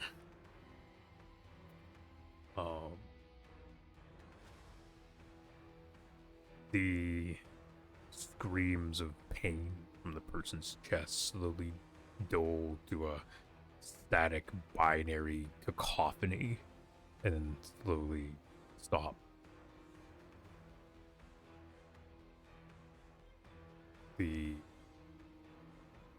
What was once a person stands up. You can see that it is no longer. Standing there is another machine.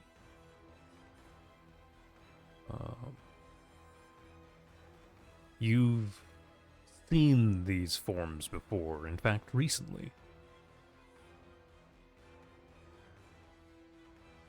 This is what generally you find inside of the pilot pods of the white blood cell machines.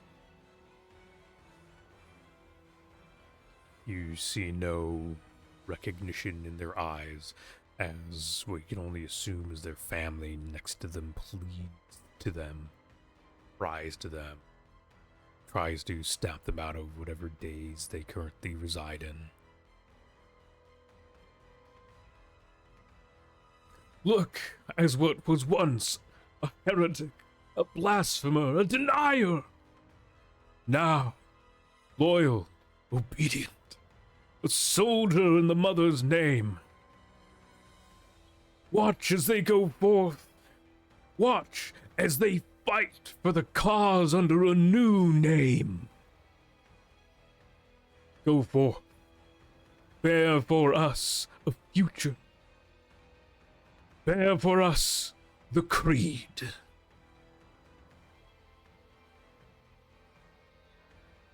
This event happens multiple times over. The people who are dragged in, converted one by one. Man, woman, child. They don't care.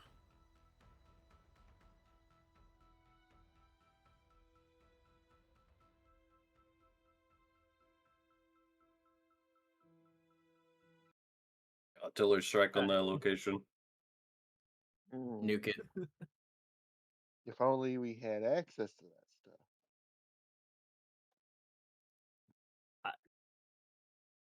I at this point will do my best to slink away back in away in shadows, Okay. hiding among buildings much I can get away Yeah, from this you particular site. you pull back and away from the crowd again, fairly unnoticed. They're quite attentive to what's going on. Only a few people even perceive you're there, and they're the ones um, journeying away, stepping away from the group and from the fanaticism of certain members. Yeah, it seems Luminous Station is in a state of extreme disarray. The Evanescent Creed is more powerful than it's ever been, and you to the point that they are turning people in the streets, forcing those who would deny the mother, the code, into the mindless soldieries,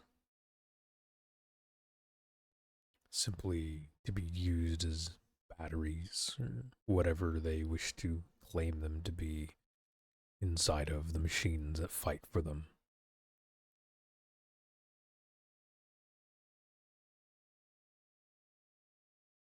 You journey down more streets heading towards more central parts of Luminous Station. You can still see in the distance the tall, glamorous buildings that have always stood there.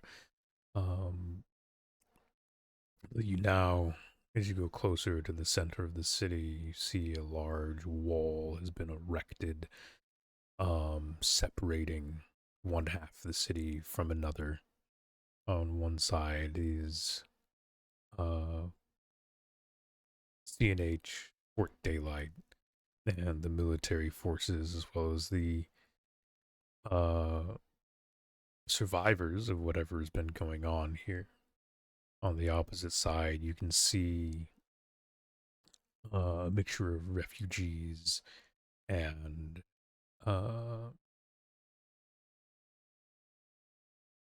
frontal security is the best way. Policing force keeping back anyone attempting to get through, whether they are fanatics of the Evanescent Creed or families simply trying to escape to somewhere that won't kill them. It's chaos. It is absolute chaos. You can hear the distance on the other side of the city, more heavy gunfire. You watch as one of the orbital cannons is rotated and it fires off in the distance. Low glow and whump is heard as it impacts something.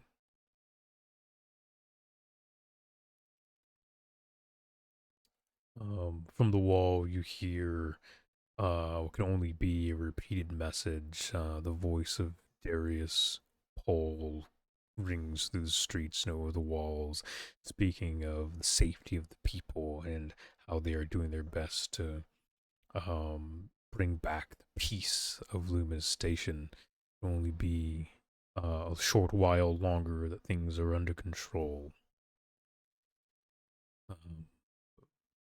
You can tell that. Take the lion out of his ass with 500. Yeah, you can see it's far from.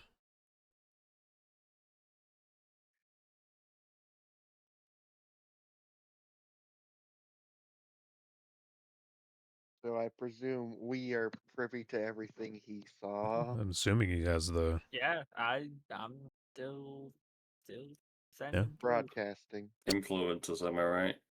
God Right. damn. Actually, since you are connected, the point where Derek's visor, you begin to see the code creep through. Sulfan, Dima, Gregor,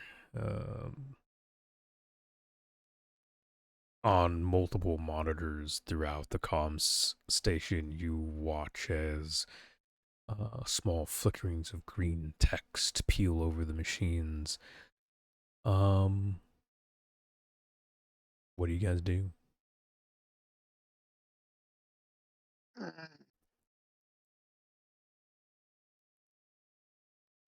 I am going to immediately start accessing a console to try and isolate and murder every bit of code that is trying to crawl into my system. All right. If Then they see us as vermin, they are the vermin to us. yeah. So I'm using hacker fix to destroy the code that's trying to infiltrate our machine. Fair.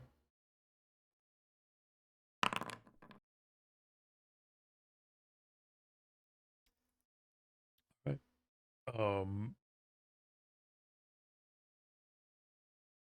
Though you manage to isolate and force the code to ping to one location within the uh computers and consoles, you find no means of destroying the code within the system. To do so would require destruction of the processing devices in the machine itself.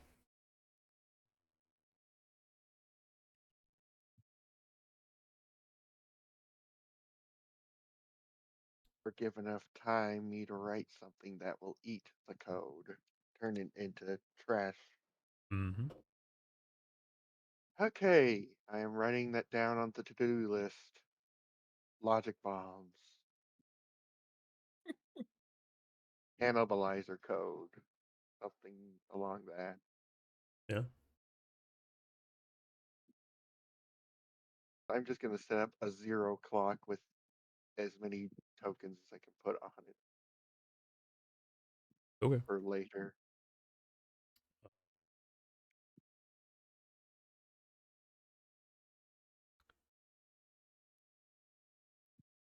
Gregor, you can understand bits and pieces of the text that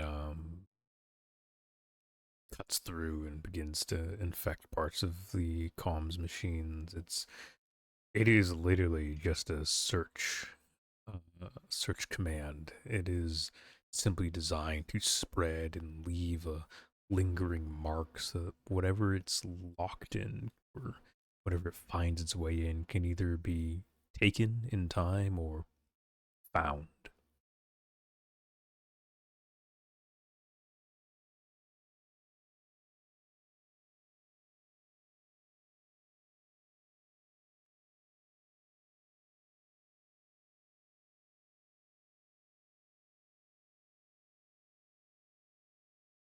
In that case, then probably work with something to try and, if nothing else, redirect it to a external like device that we could then destroy. Hmm. Okay. Isolate and then neutralize. What are you putting it in? Uh,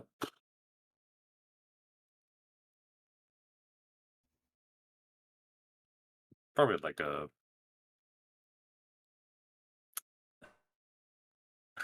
Brain's like, ah, yes, put in a data slate. This isn't 40K. Translation I mean, data pad. sure, Yeah. data slate totally works. It could just be a heavy duty data pad meant to contain and transfer information like a courier would. Yeah, Yeah. sure. Something like that. Yeah, I mean, You all got what I meant, so it's all good. I mean, there's definitely some sort of device for that very mean data slate or slab, we call it, Mhm. laying around in the comms room. So this thing is trying to mark us, I mean, Gregor, you said? whatever. I'm just doing a character thing. So It's you're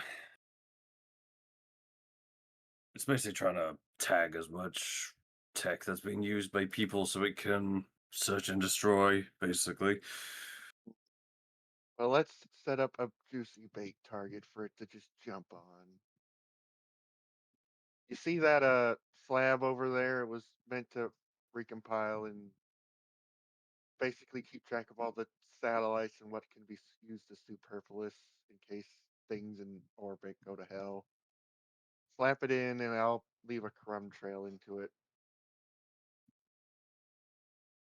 Make it seem important to the code.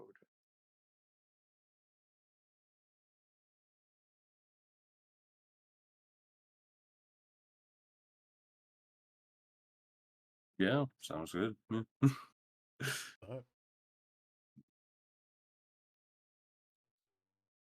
Do that. The code is isolated into a tablet, and are you destroying the tablet or are you just leaving it in there? For my experiments on making a code breaker, I think I'm going to keep this in a dead box. Something that can't get a signal out.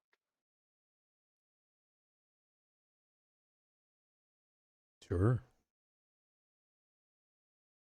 So yeah, I'm going to take it out to the printer and keeping it at a safe distance, print a box that won't let any signal out of it.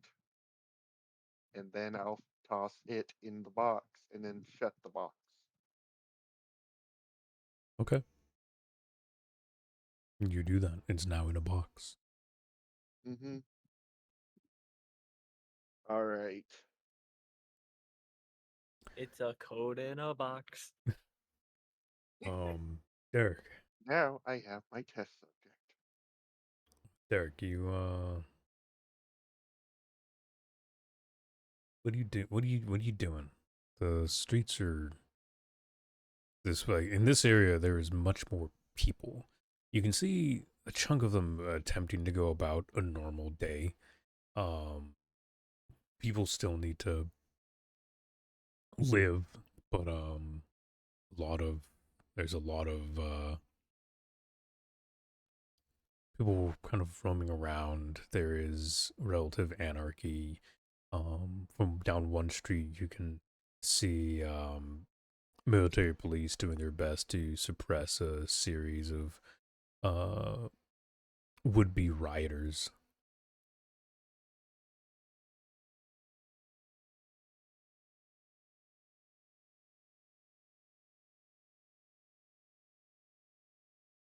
There's nothing I can really with this specific spot with the crowd right there that wouldn't result in more damage than I really am causing.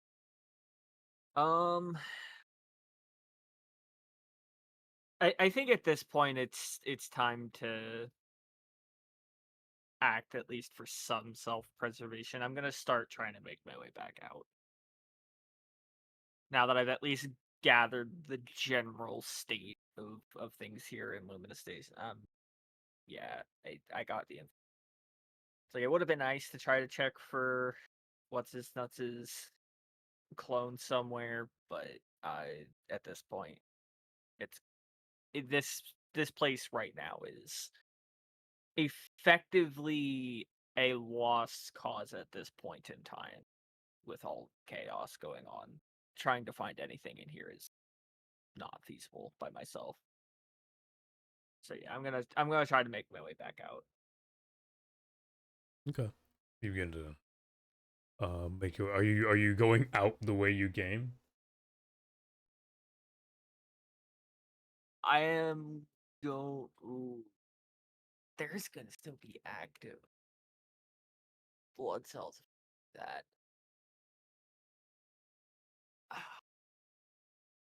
I'm going to attempt to at least not directly follow the same line I came at. Like, I'm not going to exactly retrace my steps, but I am going to at least go back in the same general direction so that if I manage to make it out, I can at least be somewhat nearby to where I left the transport truck. Okay.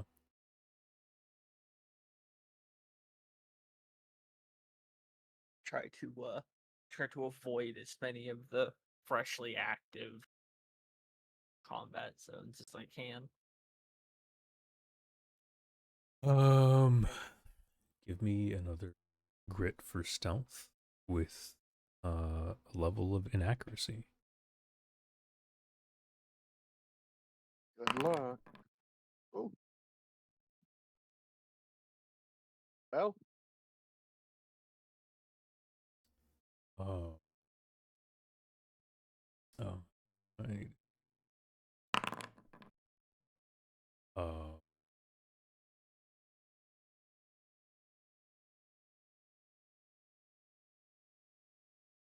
You make your way through Luminous Station in the city.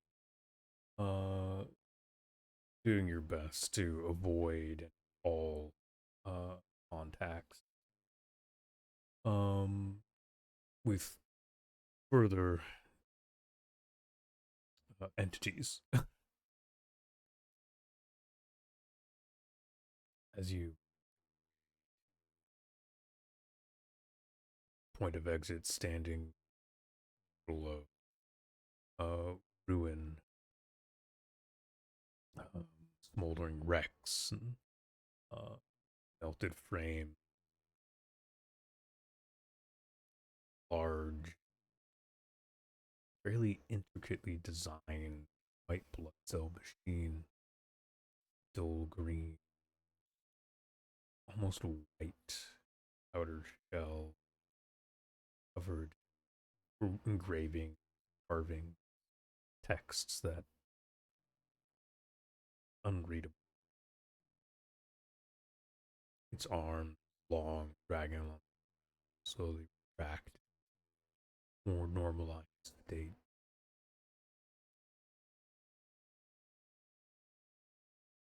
It kneels down over CNH machine.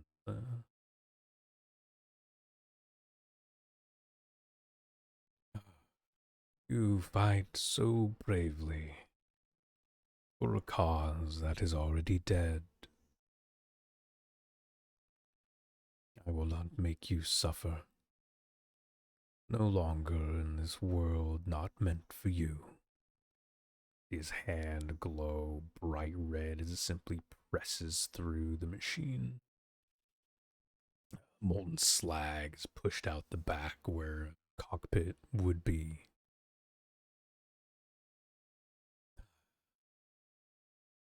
So many wasted lives. This is unnecessary. Why do you fight when you can just surrender? Let it be over. We've promised purity, safety, lives of your families, an unending life in peace and paradise. And yet, you resist, you fight, you send your soldiers to their deaths. And it's not even you. All of them, those out round the planet, further on, those who resist the creed, those who resist our mother. We will find the key we need. We will awaken her. It will be her choice. If she wishes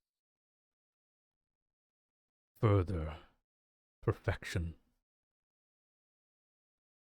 I can only pray that she stops here.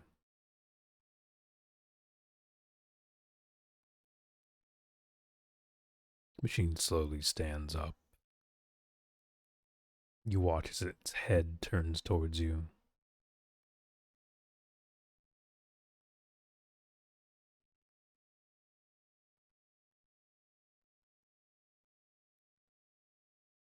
Are you going to fight?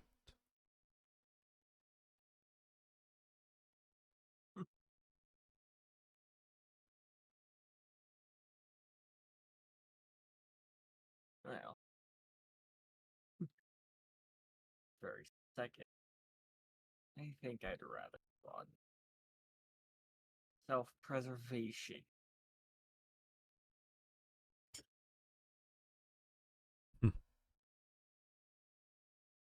Smart. Fighting would be a futile effort. You would simply end up like so much slag across the ground.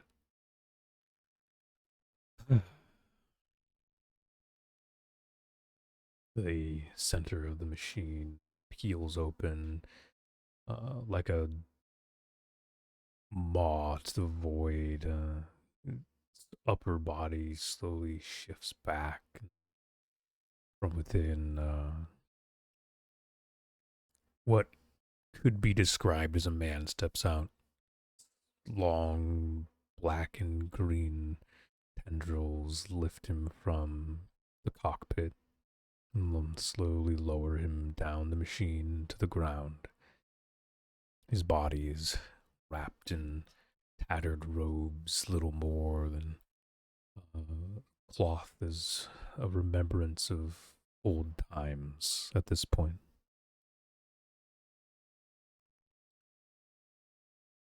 The tendrils slowly lift him about a foot off the ground as he shifts and moves. Slowly he trudges towards you. You can see what you would normally consider the parasitic effects of this mechanical leprosy, but on him it is smooth, it is clean.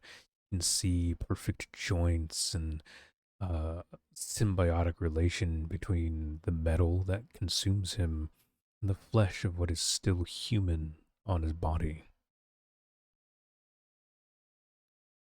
Thank you, adventurer. Your follow is much appreciated. So,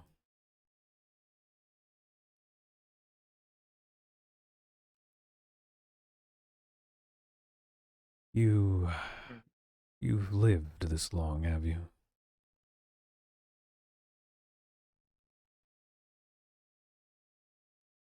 Certainly, no thanks to you. In fact, you and yours have tried to ensure quite the opposite. So we have. It has been interesting watching your struggle for so long.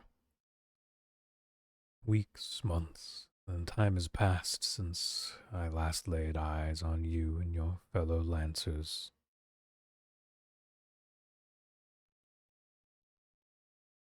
I've watched you burn away at my sibling, rip the hearts out of my children, bring harm to my mother's beauty.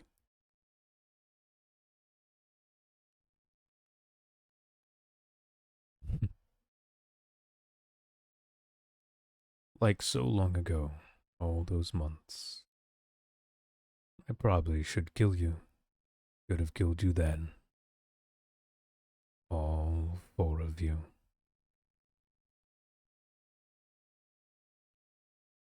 But, just like before, oh, what was his name? Sulfan? I believe it was. He held in his arms a weak and desperate woman. I grow tired of killing, tired of this. He waves to the carnage and machines that lay around him.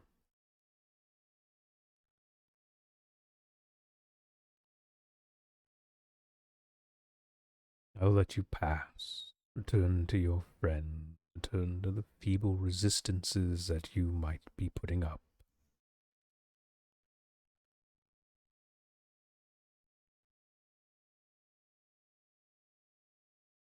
Go before the mind of the man known as Explicator Zhao is reprogrammed.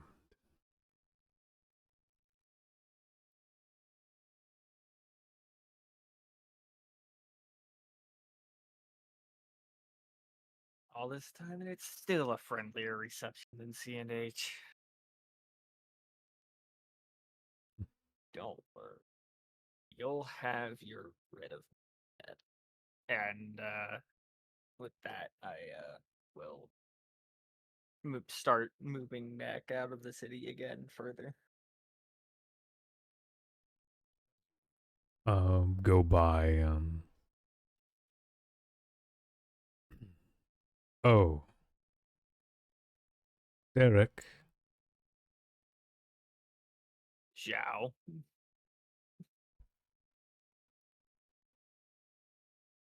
Let Gregor know that we haven't given up on him.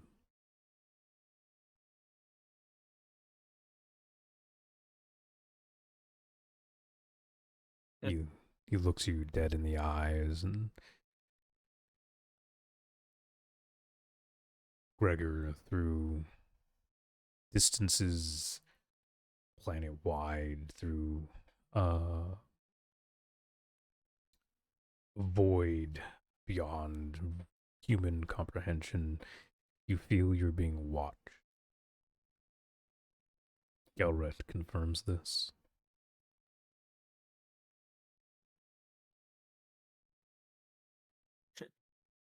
You're more stubborn than his old man.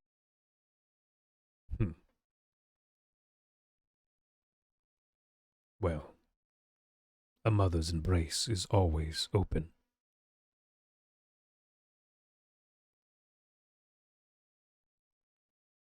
Turns and begins to wander up the street. The machine that he clambered out, watch as it dissolves.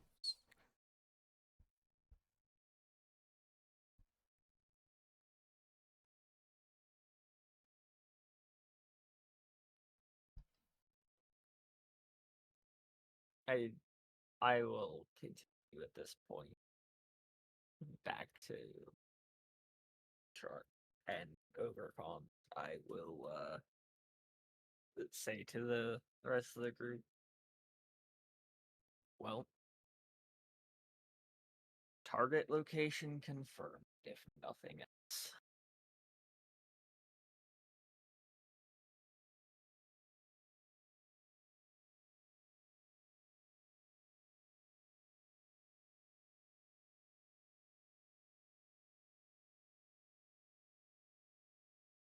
Really, really hoped he had died or lost all sense of self.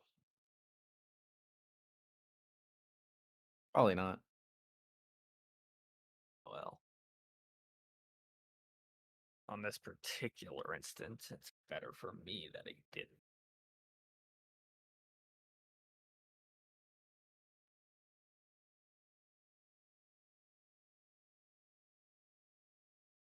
I'm returning to Nighthaven.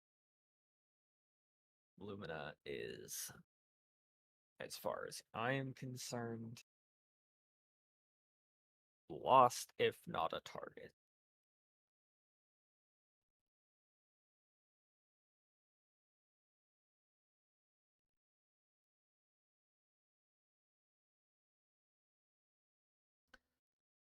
And so you venture back, cacophony of war drowning behind you with distance. Dude, And I was gonna say, did I ever get informed of what that code tagging thing was? Not necessarily, no, I don't. No, I'm sure it wormed its way through you and back to us. Well, yeah, that's why I was asking if any of you were. You might have heard us talking about it, but you might have been too focused on escaping.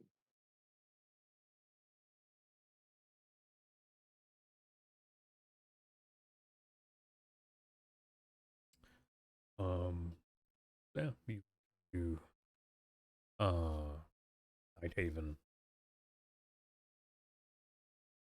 a couple of days before your return is made, and the others can finish their tasks and things.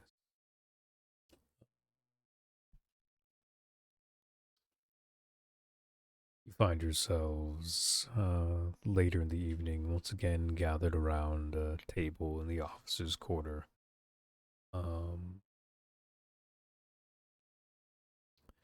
Nothing seems to have come from the short invasion of your comm system, but you're unsure if there are any consequences to be had yet.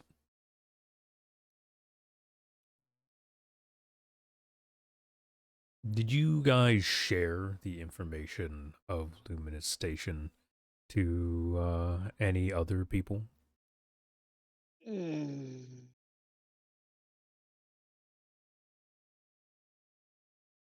Should we tell McKay and the Resistance? I'm just Like, saying. wouldn't we?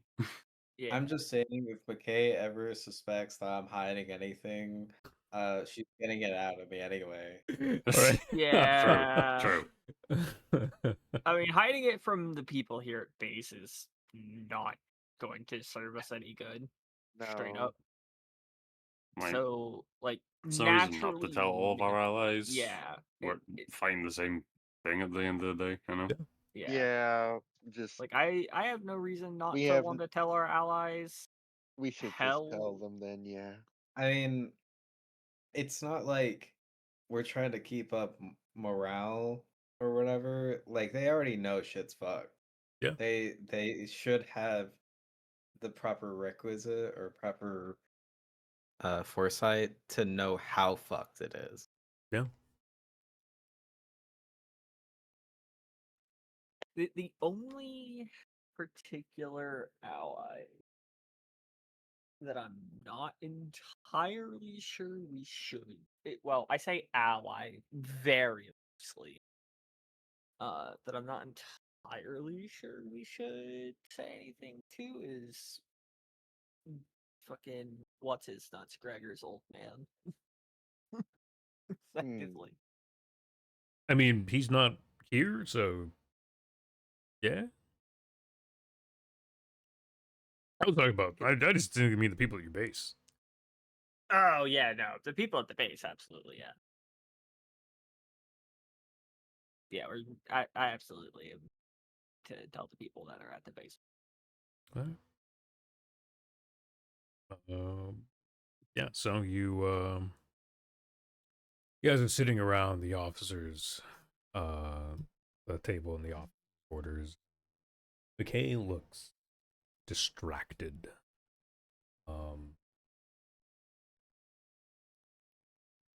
Winters has also joined you. He is a lesser officer, but he's still kind of become the liaison between your guys' direct orders and the general. I wouldn't say they're enlisted, but the average soldier.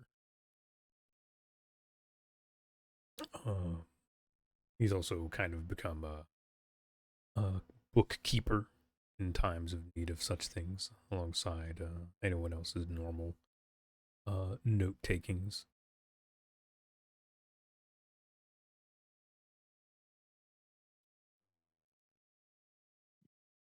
McKay has brought up the want to help Fort Daylight. He looks around the table, and I know CNH isn't going to accept us with open arms. I know that we left them because they wanted to leave, well, everyone. But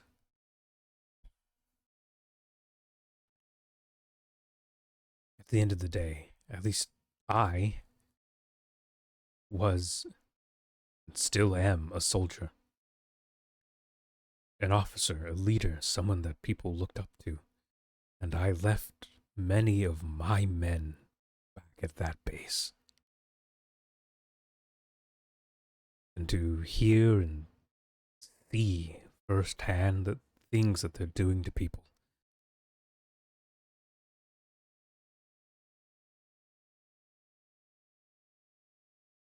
Maybe if we can strike something vital, some center point, even drawing out that Zhao freak.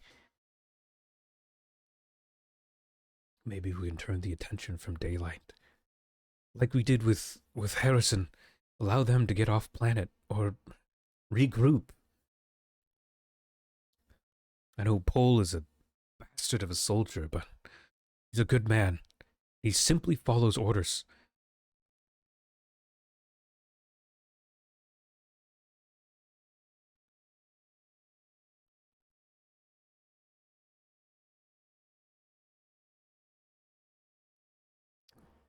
Uh, hmm, well, okay, I have no particular problem with wanting to help the people at Fort Daylight, but can't guarantee well, in fact, I can guarantee they will try to kill us on sight. That is their standing. That And is the standing other, point of the average soldiers whose paycheck comes from far above their heads, from people they've never even had the chance to glance upon. We can get communications with Paul or any of the executives. We could rescind the kill orders at minimum or delay them.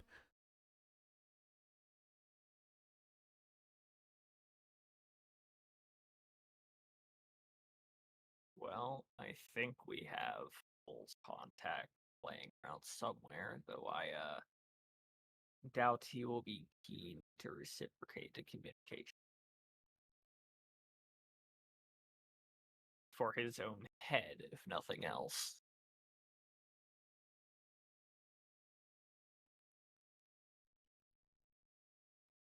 The other particular point problem is those machines in the dune surrounding the city. They'll know we're there before we know they are.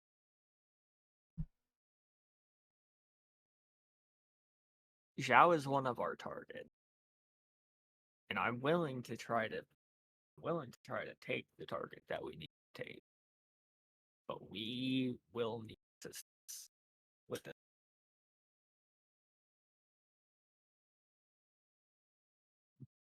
As skilled as we may be and the firepower we may have, we're still not capable by ourselves of the assault on the terminal. It's not feasible, not plausible, and at best, it's a suicidal coin flip as it stands right.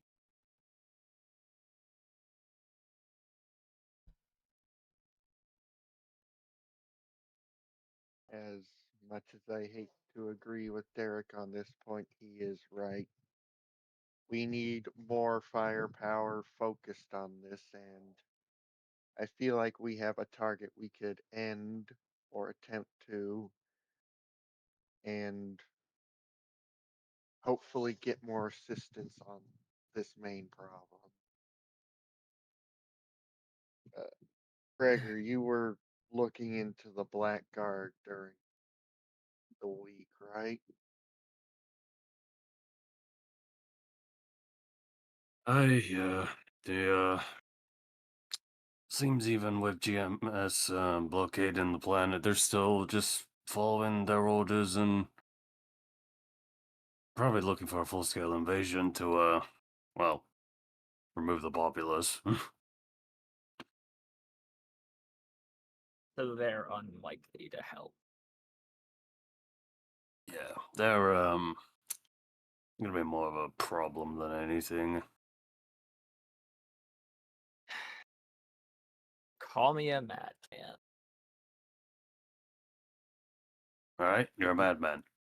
What about the Lions?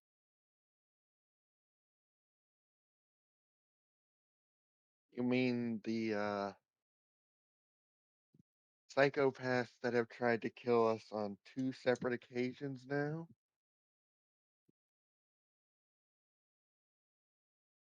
Look, I am more willing to risk an attempted negotiation with a psychopath than a zealot.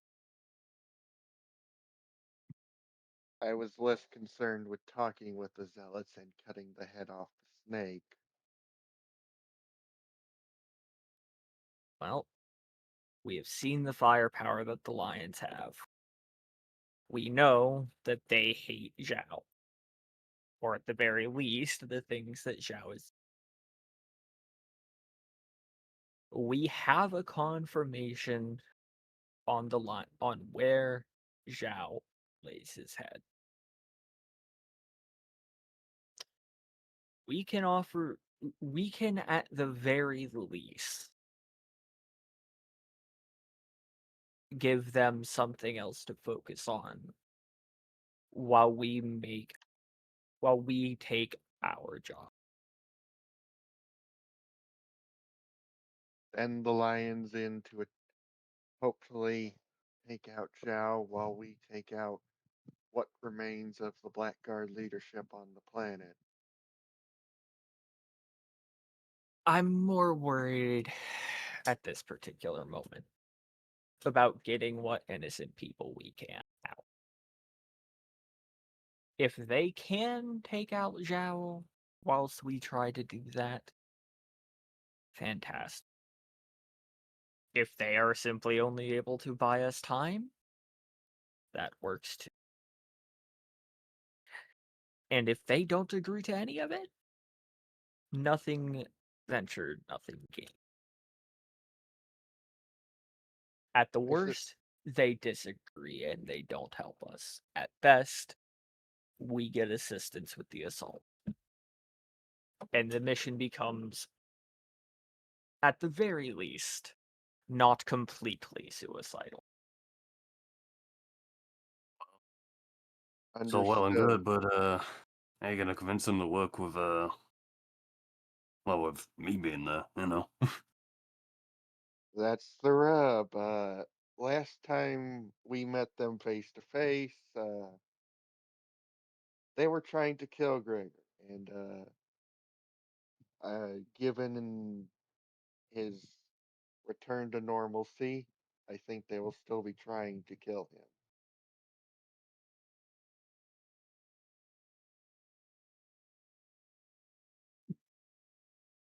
We can attempt to bargain with them, but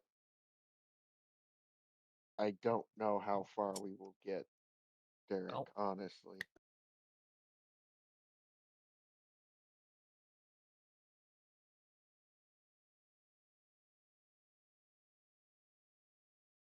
the other options we have are Gregor's old man and the Resistance. But frankly, I don't think the Resistance has firepower necessary for such a task.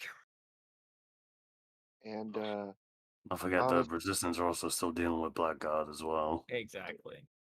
and Harrison Armory probably will be looking out for their own instead of the Well, populace. they've also already left world? Just the scientists and civilians. The scientist Hmm. said, yeah, Right, yeah. True, you're right, actually. yeah. But the I- soldiers will still look out for the rest of them while they hunker down, I guess. we have limited options. None of them are especially fantastic. We can attempt and contact the Lions at least, but Look, if we can at least get them to be non-aggressive until, if not shit directly stops allied, hitting the fan. until we deal with the problem. I'd at least rather take that chance than not attempt at all. Agreed. Because they didn't seem like complete psychopaths. Now, Derek, there is one issue. How are we going to contact them exactly? We've just been lucking upon them every time we meet.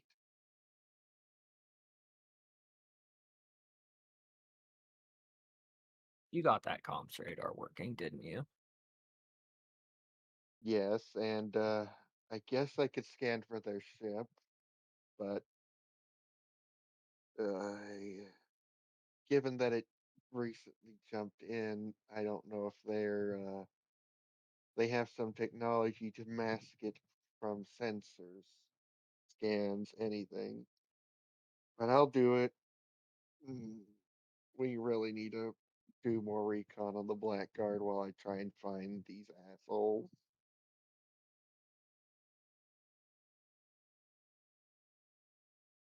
I do not look forward to whatever they are planning with Operation Planetfall or whatever. Neither am I. But one problem at a time. Is that Oh, agreeable, McKay?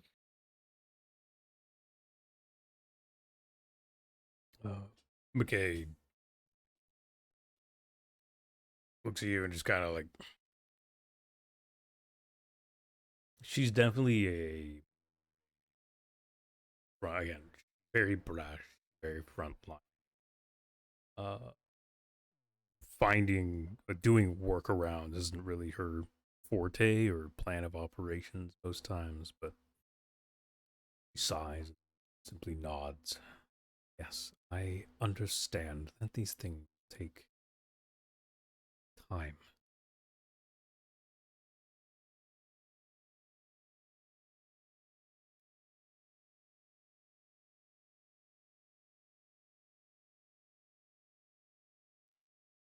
He looks to Nima. I am beginning to grow concerned that time is not something we have a lot of.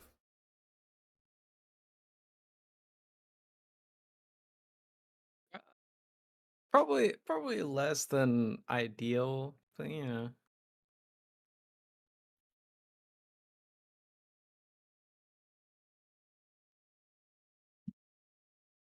well, we're trying to make the most of it. That's as much as we can really hope for. Obviously, we have plans and contingencies, or plans for contingencies. But yeah, we just need to keep exploring, gain more allies, start making plans.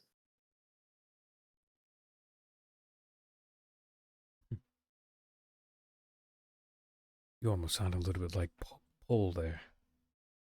Man Paul? loves Darius Paul. The officer who was in charge of you guys before daylight. Yeah. He always put plans first.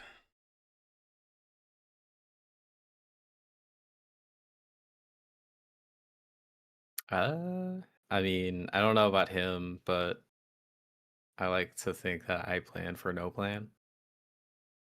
It's a good plan to have. Well, there's no reason to stand around. There's a lot to get done. Or like it changes over time. Yeah.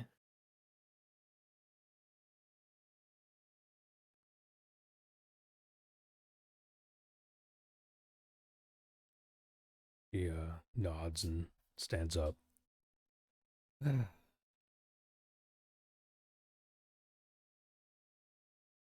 He pulls her hand out towards Nima. Shall we go to bed? Oh, whoa.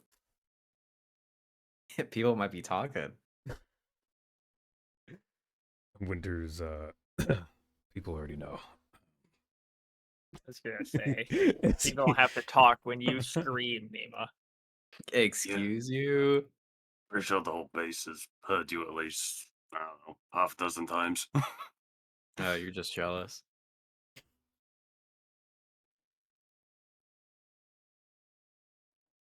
And with that, we'll end today's session. Definitely seems like we are hunting Blackguard while negotiating or attempting to negotiate with the Lions. Up to you guys. Okay, the Lions will refuse to negotiate, and it'll be all for naught. Uh-huh. Listen, you didn't pick the worst end. Like, you're fine. I mean, Yeah, you did. You didn't become Robo, but It was tempting, though. Well, very, very tempting. Right there. Almost had it. mm-hmm. I could have just fucking T-posted Zhao. I was like, sup, bitch. Look upon perfection, bitch. but yeah, that was fun. Good, good. Soldier got to do some soldiering. Quite fun, you. Always glad to provide y'all with a fun little story. Yeah. I will see you guys next week. Oh, oh god, weeks is it? Not next week, but the 2 weeks after. Yeah. So like the 10th, 17th. Those two. Yeah, the 10th and 17th. Might be a little scuffed on sessions. I will be flying out to go see Slip. I'll be gone for 2 weeks. I mean, we can so- postpone and just game. I mean, I So prefer that's how you're enlisting Slip into LANCER. Gotcha, Right, gotcha. Yeah. No, I have no plan to postpone because I do have my OBS and stuff all copied onto my external hard drive that I take with me. I'm just saying that I gotta figure out quality and everything when I get there. Okay. And I Okay. should again, we have 2 weeks before we even worry about it. I should have everything shifted over. If I do need to, like, if something happens, like we get a new like combat scene or something we need to do that I don't have pre-prepped, that'll be the scuff that I will have to delay. Right. But at minimum, the 10th should be fine because I should have things preset from session before. Okay. Yeah. I will set y'all free. Thank you very much for joining for another session of Lancer. Yay. Yeah, thanks for hosting. Thanks for Me too. hosting. Yeah. Get you nerds later. Later. Bye-bye. Bye. Boy. All right, chat. It has been an absolute blast. Thanks for coming, hanging out, being awesome. I love your faces, love your butts. Thanks for joining for another session of Lancer. Good side of things. My name is Crazy Hippie. I'm a variety caster here on Twitch. I do play a wide variety of things, mainly focus on indie games, roguelikes, first-person shooters, strategy, tactics games. You name it, I tend to dabble in it. I am also a professional game master. I do it as my IRL job, as well as here on stream every Wednesday and Saturday. Wednesdays, we run Lancer at 3 p.m. Pacific time. This is a mech-based TTRPG with a more of a focus on its combat, but it has a really neat and fun narrative aspect to everything as well. And then on Saturdays at 6 p.m.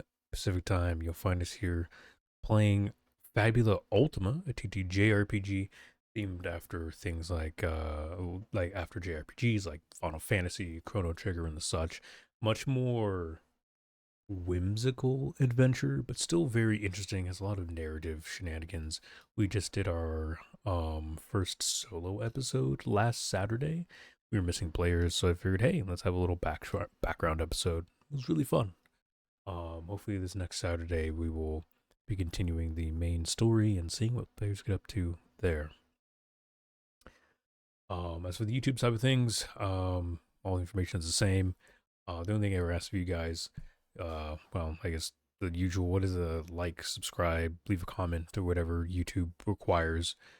And yeah, with that, my friends, sadly, the tavern doors will be closing. So, finish your drinks, ladies and gentlemen, and until next time, bye-bye.